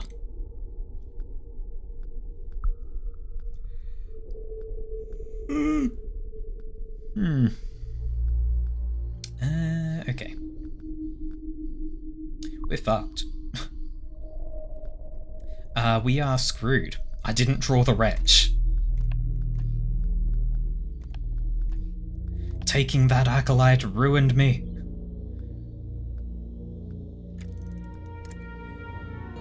I should really have upgraded my draw size as well, I think.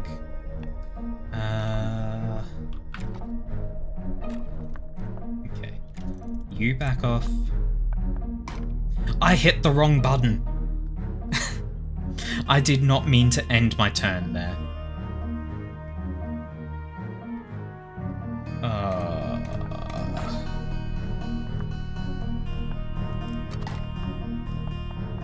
It's okay.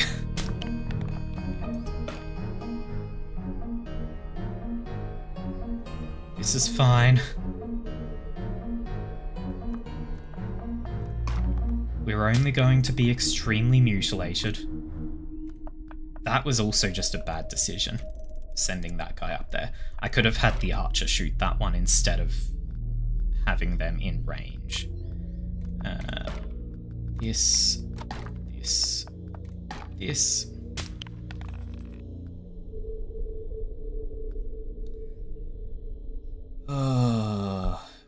Yeah, this guy is absolutely just going to kill someone, at least. And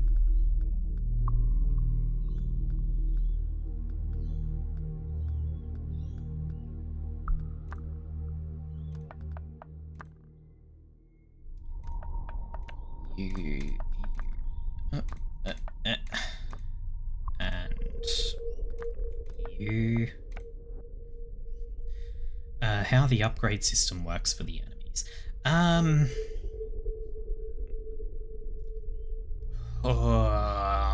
Probably not.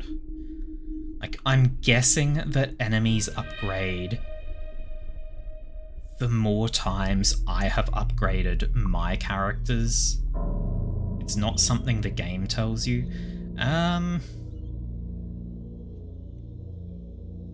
I mean, it's either going to be your most upgraded character is the cap, and everything matches that, or the number of times you've upgraded everything is how it decides how much you've upgraded, and how much it upgrades as well.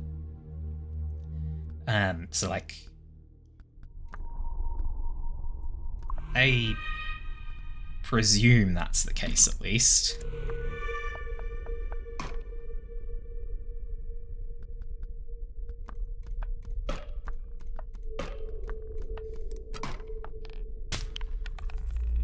Okay.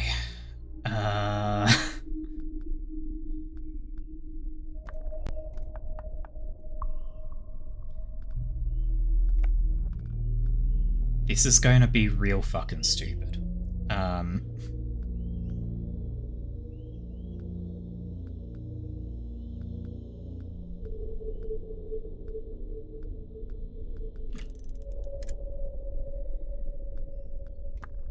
I'm going to bring my ranger up here. And then this little idiot is going to lure that guy. Wait, the ranger can't climb there though. They have to climb here. Ah, shit. Okay, hang on. Ranger comes to here.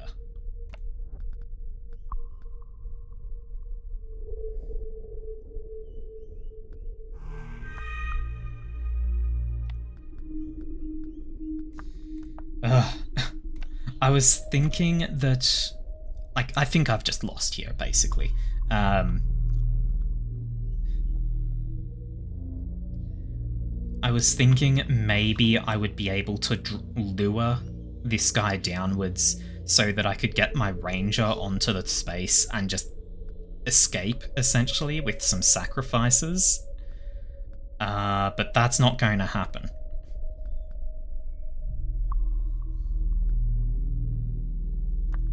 So, the best I can do is get one extra kill.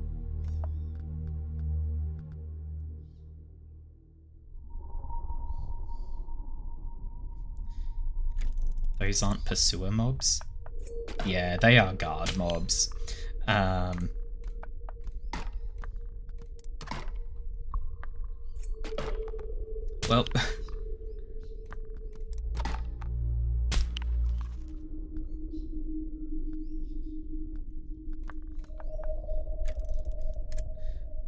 I don't think I have any shot at actually winning this. Yeah, no. Definitely not. And I lose. Oh, this guy comes into play. Well, it didn't really matter. That was a loss anyway. Ah, look at that. Everyone is dead. Besides you, of course. You're still here and ready to play again. 99. I can get the Wretch and extra damage. It's in here. Wretch. Gain a bit of magic damage. You know what? I'll also give them some health, because it's cheap. Okay, so that went from 20 to 40, so I'm guessing it's 20, 40, 60, 80, and so on. I am so very glad you keep returning. A captain should have such tenacity. Well, let's do it again. The clergy of Ire will fight interlopers, but you will fight back. Will you acquire the casing this time? There's a 1-unit challenge. Yeah, I mean, once you've got a character like the Wretch fully upgraded, I can see people being able to do this with one character. You set out against the clergy, and if you listen carefully, you can hear them trembling. Another fight. Launch.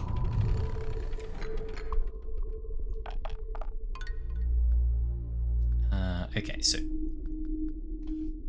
Oop. I should really get the Wretch one extra physical defense as well. Anyway, in we go. Because the Wretch is now able to one-shot that guy. Unless he has magic defense that I didn't notice. No. Okay, cool. Oop. He's going to come in. Or not. Because these guys are going to block.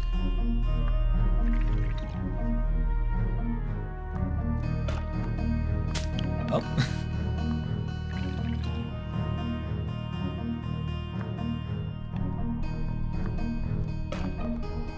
Now he'll be able to come in. Get one hit in, and Wretch kills.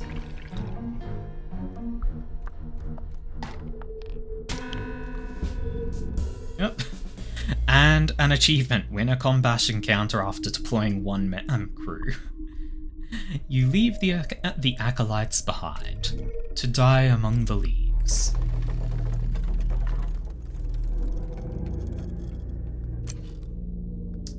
No thanks. If it's not a wretch, I don't want it. Weary from the journey thus far, you decide to rest in a dilapidated shack. There is a rotting floorboard here. Oh, what? Okay, I accidentally double-clicked. Something a bit... I think that said something like 100 miles or something. It is also a shroud for something more. You pry away the wooden insects and claim a reward for your intuition. Money! Do I want the event? I mean, event is interesting, but that then just leads into dialogue combat. I could instead get combat treasure dialogue. Okay. You only just finished cleaning your blade.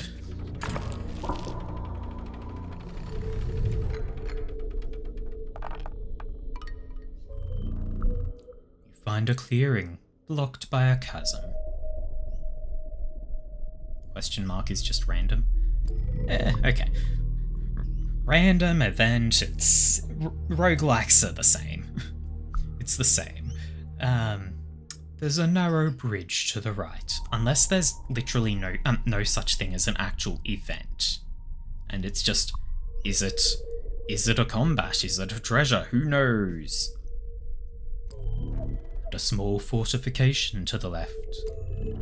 It's up to you which way you go, Captain. You do 2 damage. You suck.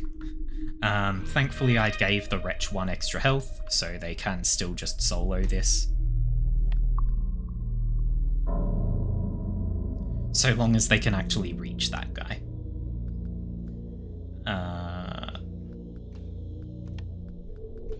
I'm going to put the ranger in, just in case. Yeah, I'll put everyone in, just in case. Now then. You currently can't reach the ridge. So you two fall back. Throws me off so much that if I click to a different unit instead of clicking on them after they move, it just undoes. It throws me off so much. Okay, you are going to come in. Beat it in 1 day, Jesus.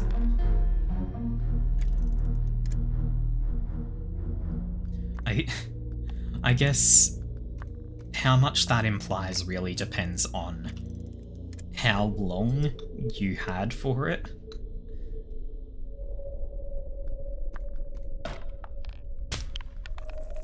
That done, and then you can come up to here and get rid of them as well. Oh no! Why did you activate? Why did you activate? I guess they were in your range, but it didn't look like they were.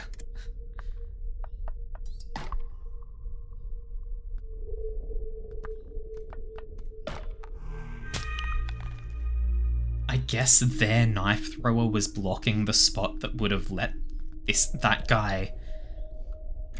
Yeah. Their knife thrower was blocking the spot that would have let that guy reach range to attack me. So that's why it activated. Kinda sucks that that happened though. Okay, and now only this guy has 2 damage.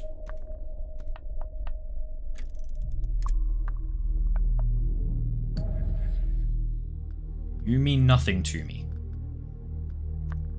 Only you mean anything. You're going to get 1 hit in and then die.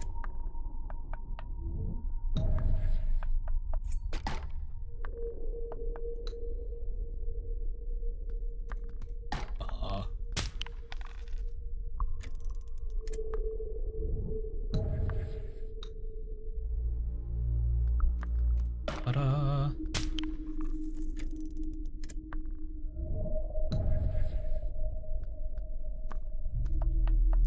Oh.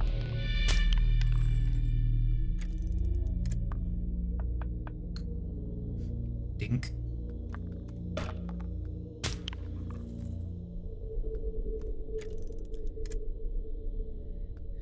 And an absolute massacre. Unfortunately, I did lose my ranger to not expecting the thing to activate. Ah well. You exit the large field, and not without relief. Running across a plain is less preferable than sailing through the sky, after all. Replacement for my archer? The Punisher? Sure. And treasures. A merchant and their cart rolls into view. Like a fly to honey, they were drawn by the sound of strife. This merchant deals in bloodied steel, you see, and so you sell your dull, soiled weapons. Money! Don't think the archer's an option in this zone. Even if they're not. Getting a third unit as a replacement was good enough. Must be a very fortunate soul, for the tree you chose to rest against contains a hunter's cache. How long has it been there? It's impossible to tell, but it will remain not a moment longer.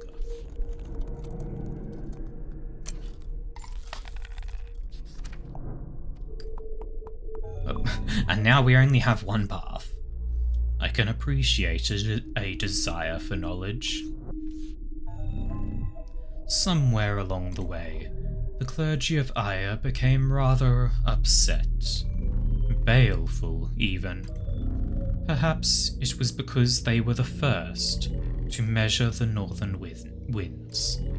Let's try that again. To determine that these particular air currents blew nothing but misfortune across all those who sought the abyss. You are weary, but fight on you must.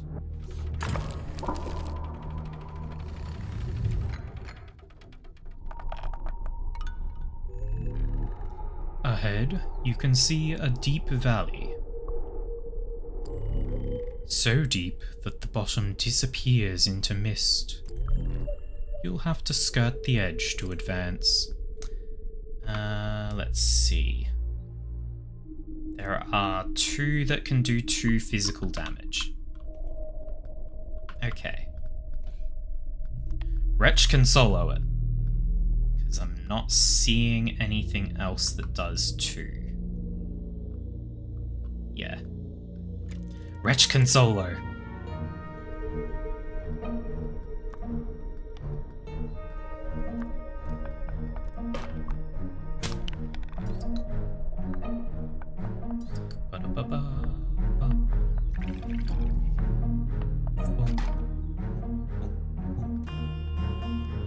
You gone?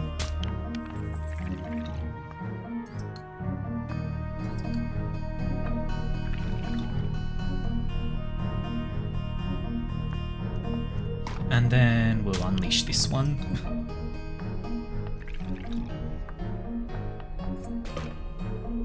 And we have one.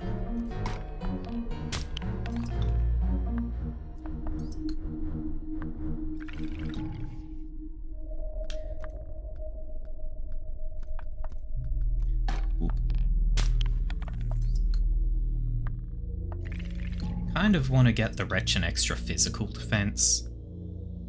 Just for those guys that do the 2 physical damage. Be surprised how fast the money rolls in. Yeah. It's...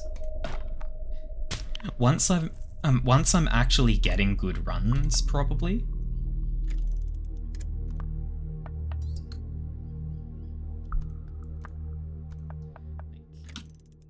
early stages where I'm just terrible at this. It's not... like, it's not going to be a huge amount, but when we're getting to this stage where I can just sweep the board, it's going to be a fair bit. Like, right now, we're earning 27 so far. This is about to be 29 from a single encounter. Ooh. Achievement. Win a combat encounter with one... hang on. With only one player unit remaining at 1 HP. Oh, okay. The fortifications were clever, but ultimately insufficient.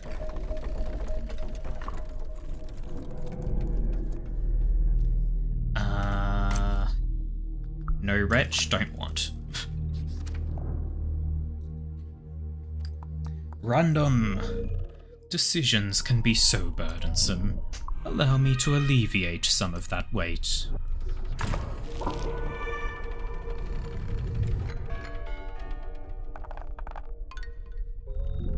It's more combat. A bell tower looms atop a ridge, and several houses are scattered below. You must be getting close to a church. Oh, this is unfortunate.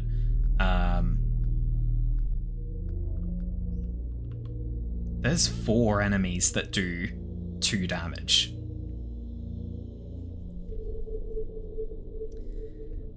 Okay, Wretch cannot solo this. And, 4, yes. So there's these 2 magic, 2 physical, and then these 2 physical, 2 physical. Yeah, it kind of obscured this one with the lamp.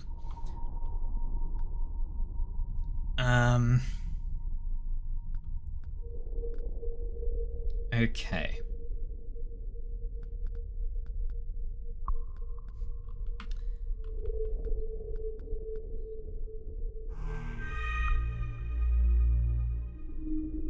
Okay. If I put the wretch here, they can come over here, get rid of that guy, and then I can put the other 2 here, and they can both fall back.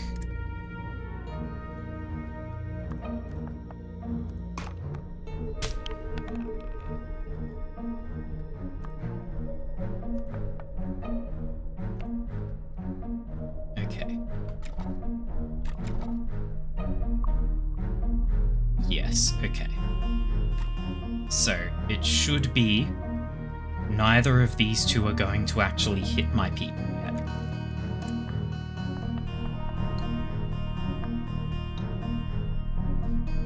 Okay. I'm going to have to do this kind of carefully. Not exactly cannon fodder, no. What I'm going... Oh, fuck. I didn't expect that.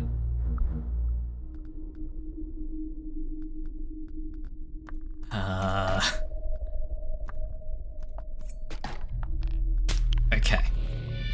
I didn't consider that. Could sweep... yeah, I could just sweep around the left side, couldn't I? That's actually a good point. Because what I was thinking was... probably not going to work. I was going to try to use these 2 to kill one of them in one turn and the wretch to kill another. So long as they hit this guy and the wretch, they would all live. But then to kill these 2, the wretch, or someone would have to die. Probably the wretch, which would suck. So yeah, I'm going to sweep around the left.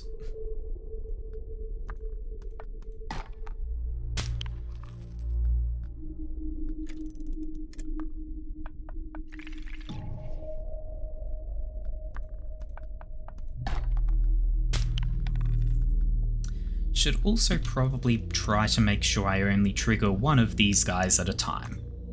If I accidentally trigger both of them on one turn, I think I lose. So, let's just get you out of the way. Okay. I move up one space to lure this guy in. Get rid of him.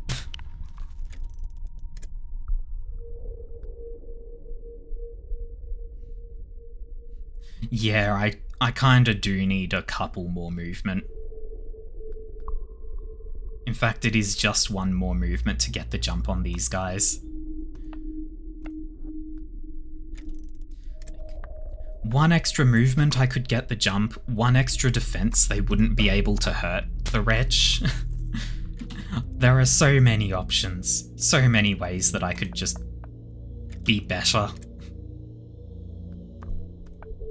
But we leave.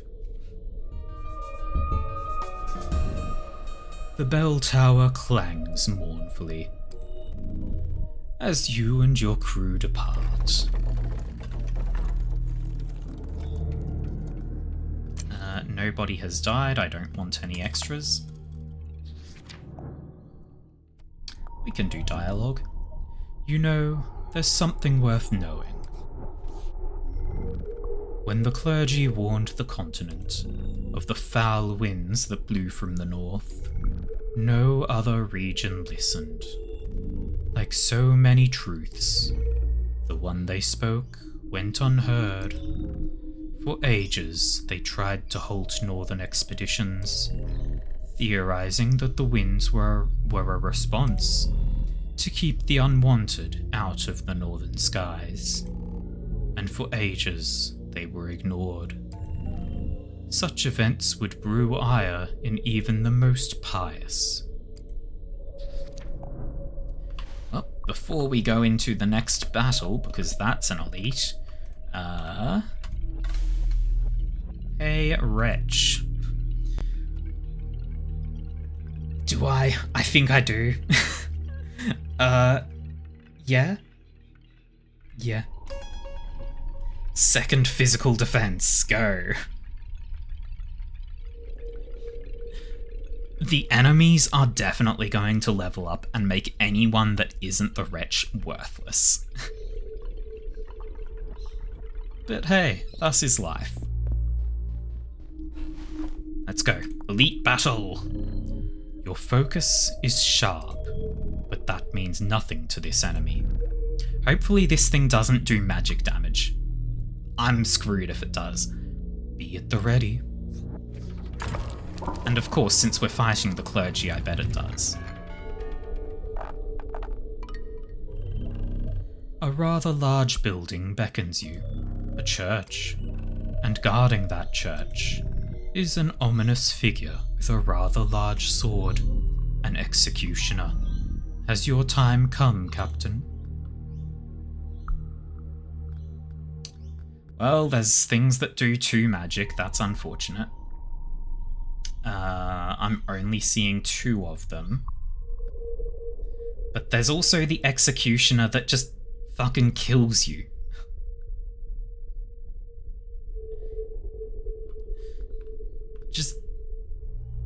He kills you with extreme violence.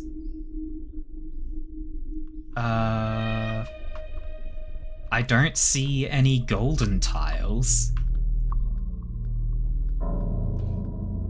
Also, with only 1 attack, this guy physically can't injure the executioner.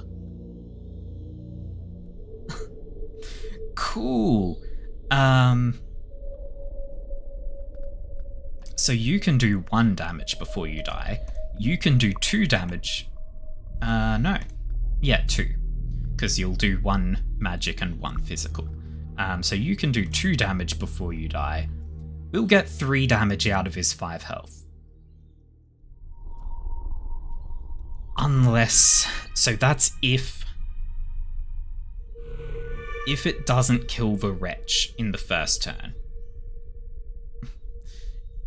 Yeah.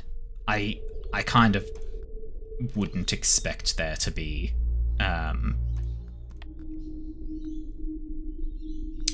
golden tiles in this sort of thing. I was just really hopeful.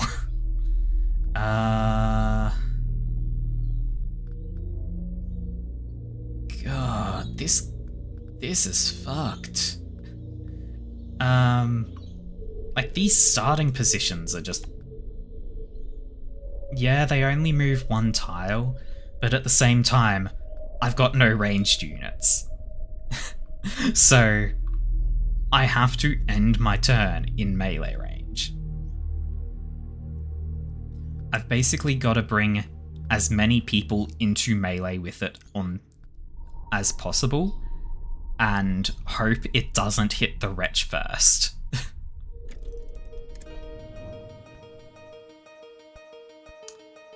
Okay. You be gone. You're going to be able to hit him. I can't do anything about that.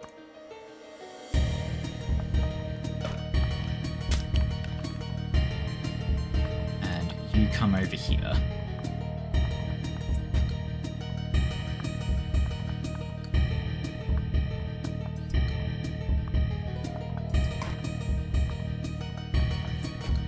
Okay. Wretch gets rid of that one. You get rid of that one. Hopefully this guy doesn't just turn around and go kill you. Well, how much health do you have? 2? You only do 1 damage. Though I'd rather you be there to intercept. That was a bad decision. You're in that guy's range, aren't you? Yep. I really need to think more. Like, I need to stop and think.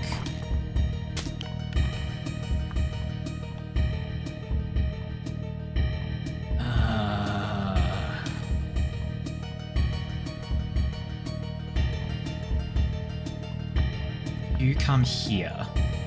I think you live, at least. For now.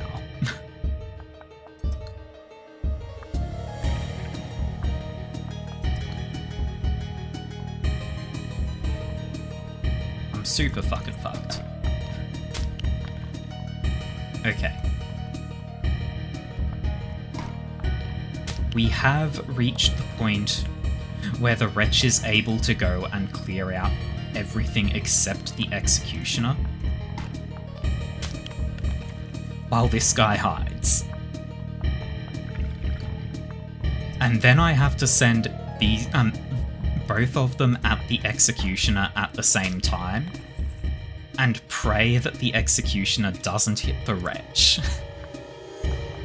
Which of course it will, because the game seems kind of smart, and it will recognise the wretch as the one that does the most damage to it.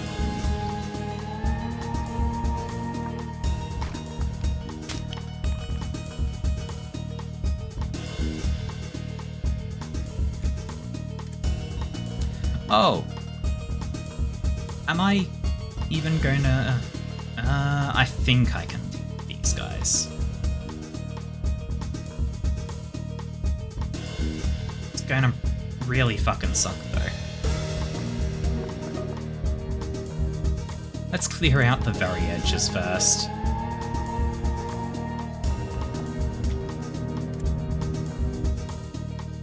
Go, wretch, go.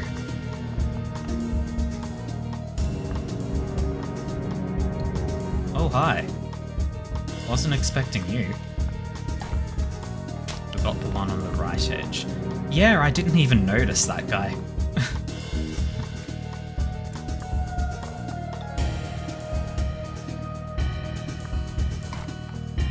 Well, I'll have to loop back around again. Oh, and there's more up here.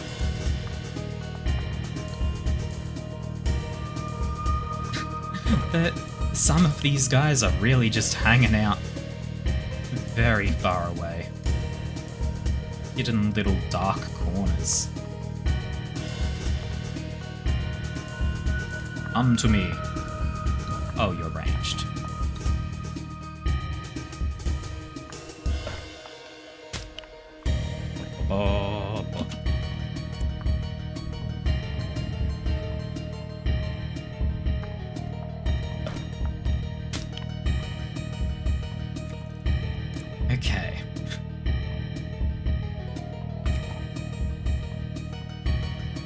so there's only the one more over on that right edge.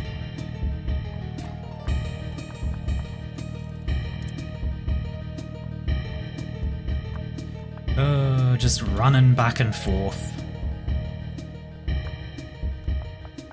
I could probably clear out the center without triggering the executioner.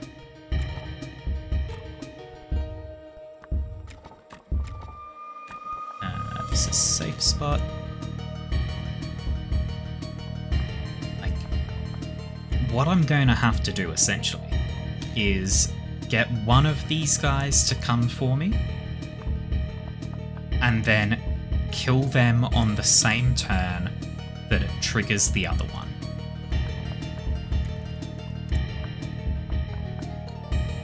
Hello. Oh, fuck. Right, that. Okay. This is fine. Because it's just going to be exactly what I said I need to do. Just while I've got a couple of little idiots with me.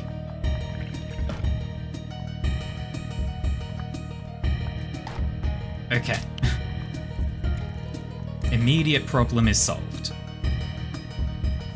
Even if the executioner activates, the wretch can just evade for a bit.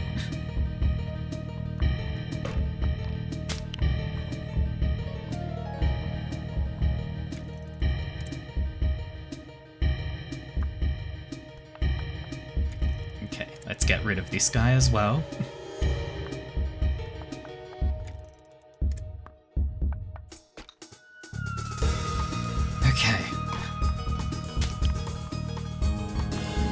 Bring in the cannon fodder. Unfortunately, we lost one of them.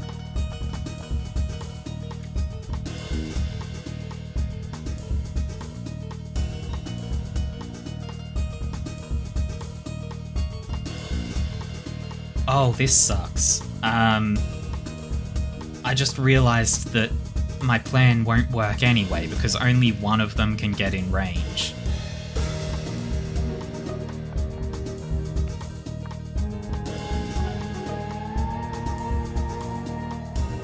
Yeah, and he's not going to activate early.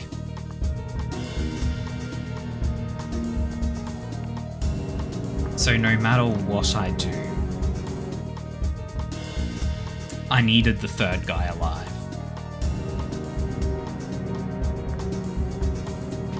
Because he's going to survive with 2 HP.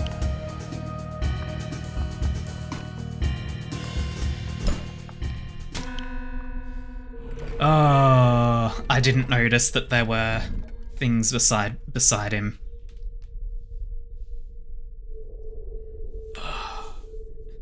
Yeah. Don't activate unless you get in their range or hit them. Yeah. That was unfortunate. Honestly, I assumed you wouldn't have difficulty beating a game like this. This should be like breathing to you. Perhaps you need to lie down and let more of that fluid escape your head. It must make your thoughts so very cloudy. Oh. I don't even think there's anything that I've missed in the exploration so far.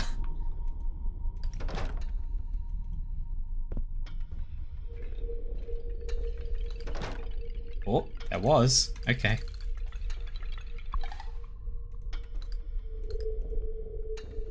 Do you have the lamp? Yes, I have lamp.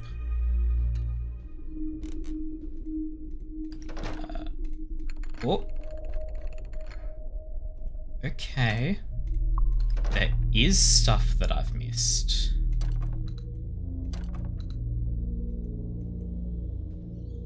Okay, so I've turned the gears. Which probably leads through to here, but I don't have any key. I haven't been able to find...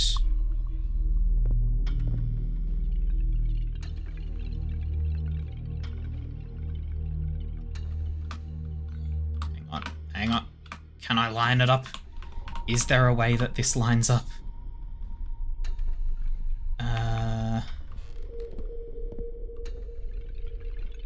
It's basically like the first 3 and then the far right.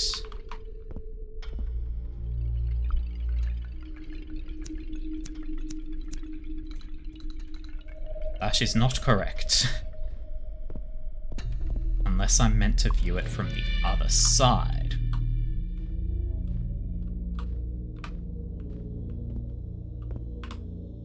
But I don't know where I'm meant to stand to line this up.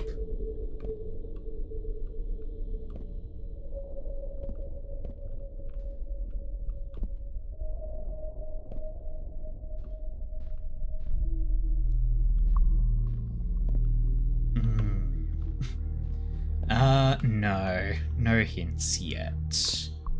This is the kind of thing that's... Hang on. Am I fucking stupid? That's what the gears did. Okay, so that's one thing. I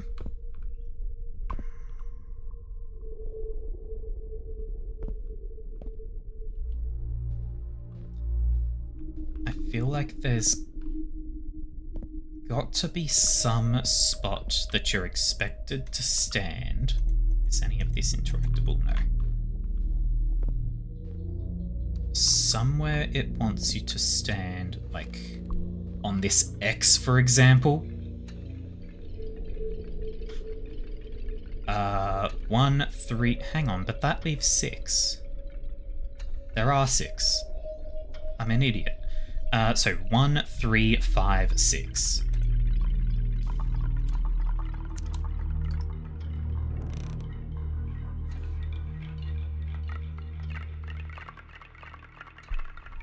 Why is... Okay, the shape of this hat very much just looks like cat ears. We just got the Catboy Priest. And this is the Catboy Monk.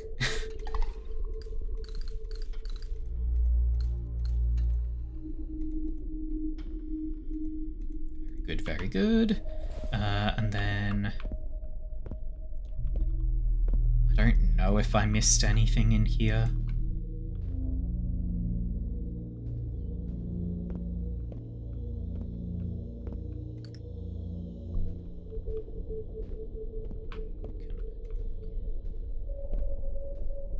Nothing I can open there. You had eyes for a moment. Locked door. Oh. This can open. I did a very bad job of exploring before. That's a lot of candles.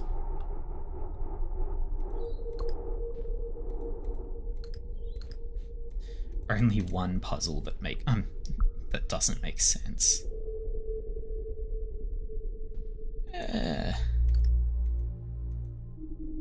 There's always going to be... Oh, there's a bunch of money here. I am blind.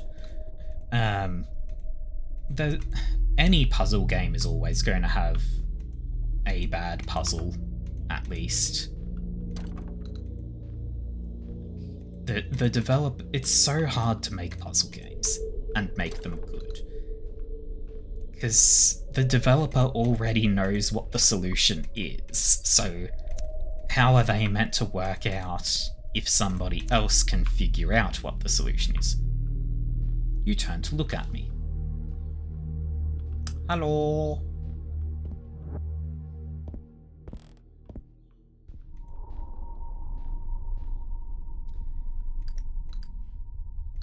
None of the griffins want to rotate. There is nothing on the ceiling.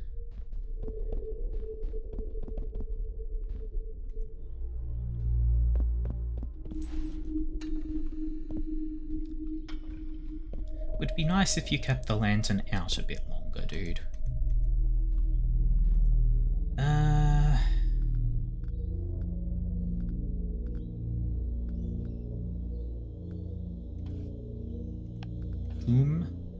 Night Slinger?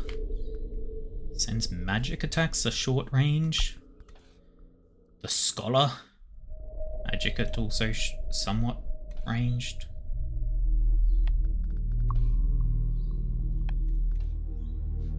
The wait.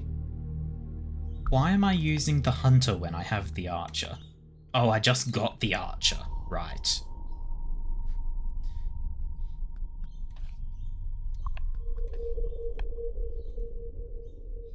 I mean, I'm probably going to continue using the Wretch for pretty much everything.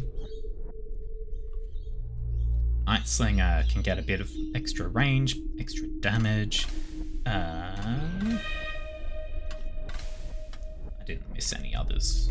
No. You. The Mortum. Can get some magic resistance. And goes from being pathetic to being average at things. Lycanthrope. Become murder.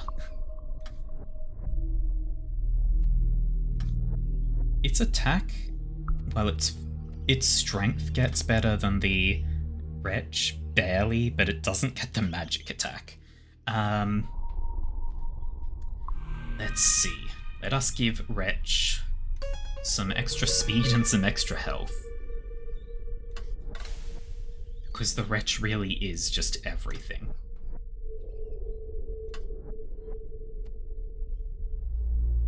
And I'll take one extra hand size as well, because it's cheap, and doing that means I can actually take one extra unit during a round. Or even just from here. What would I want to take, though? Probably Nightslinger?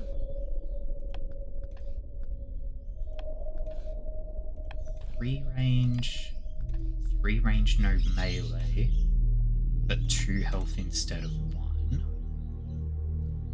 3 range, no melee, 2 health.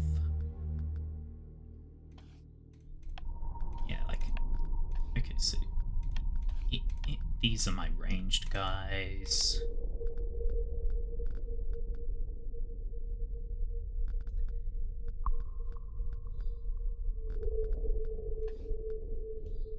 Yeah, take the Nightslinger. I'm still going to use the Wretch for pretty much everything. Okay. Yeah, it seems like I need keys for everything else. And my current assumption is for me to get keys, I have to actually win the different paths. That is just an assumption, though. Now, I've already cleared this out.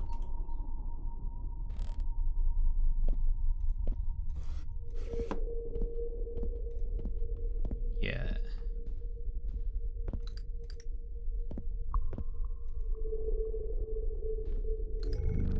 Ooh. Okay. That was something I missed. Did you talk to the chest 20 and plus times? Yeah, he knocks you out.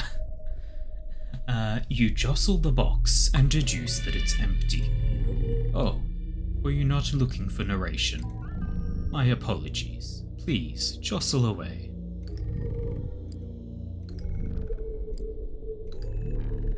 The box pops open. There is bountiful treasure inside. 10,000 scrip, a comely red mantle with silver embroidery, and a mythical dagger to slay the foes that stand before you. A jape. The box is locked, empty, hopeless. And you have nothing. I think I've... Yeah. Sorry. The shield's dialogue was kind of good of, would you deprive it of its purpose protecting the wall? Or something like that. Oh, there's another shield. You won't be able to pry that shield down, but do not fret. No arrows or bolts will target you here. I promise.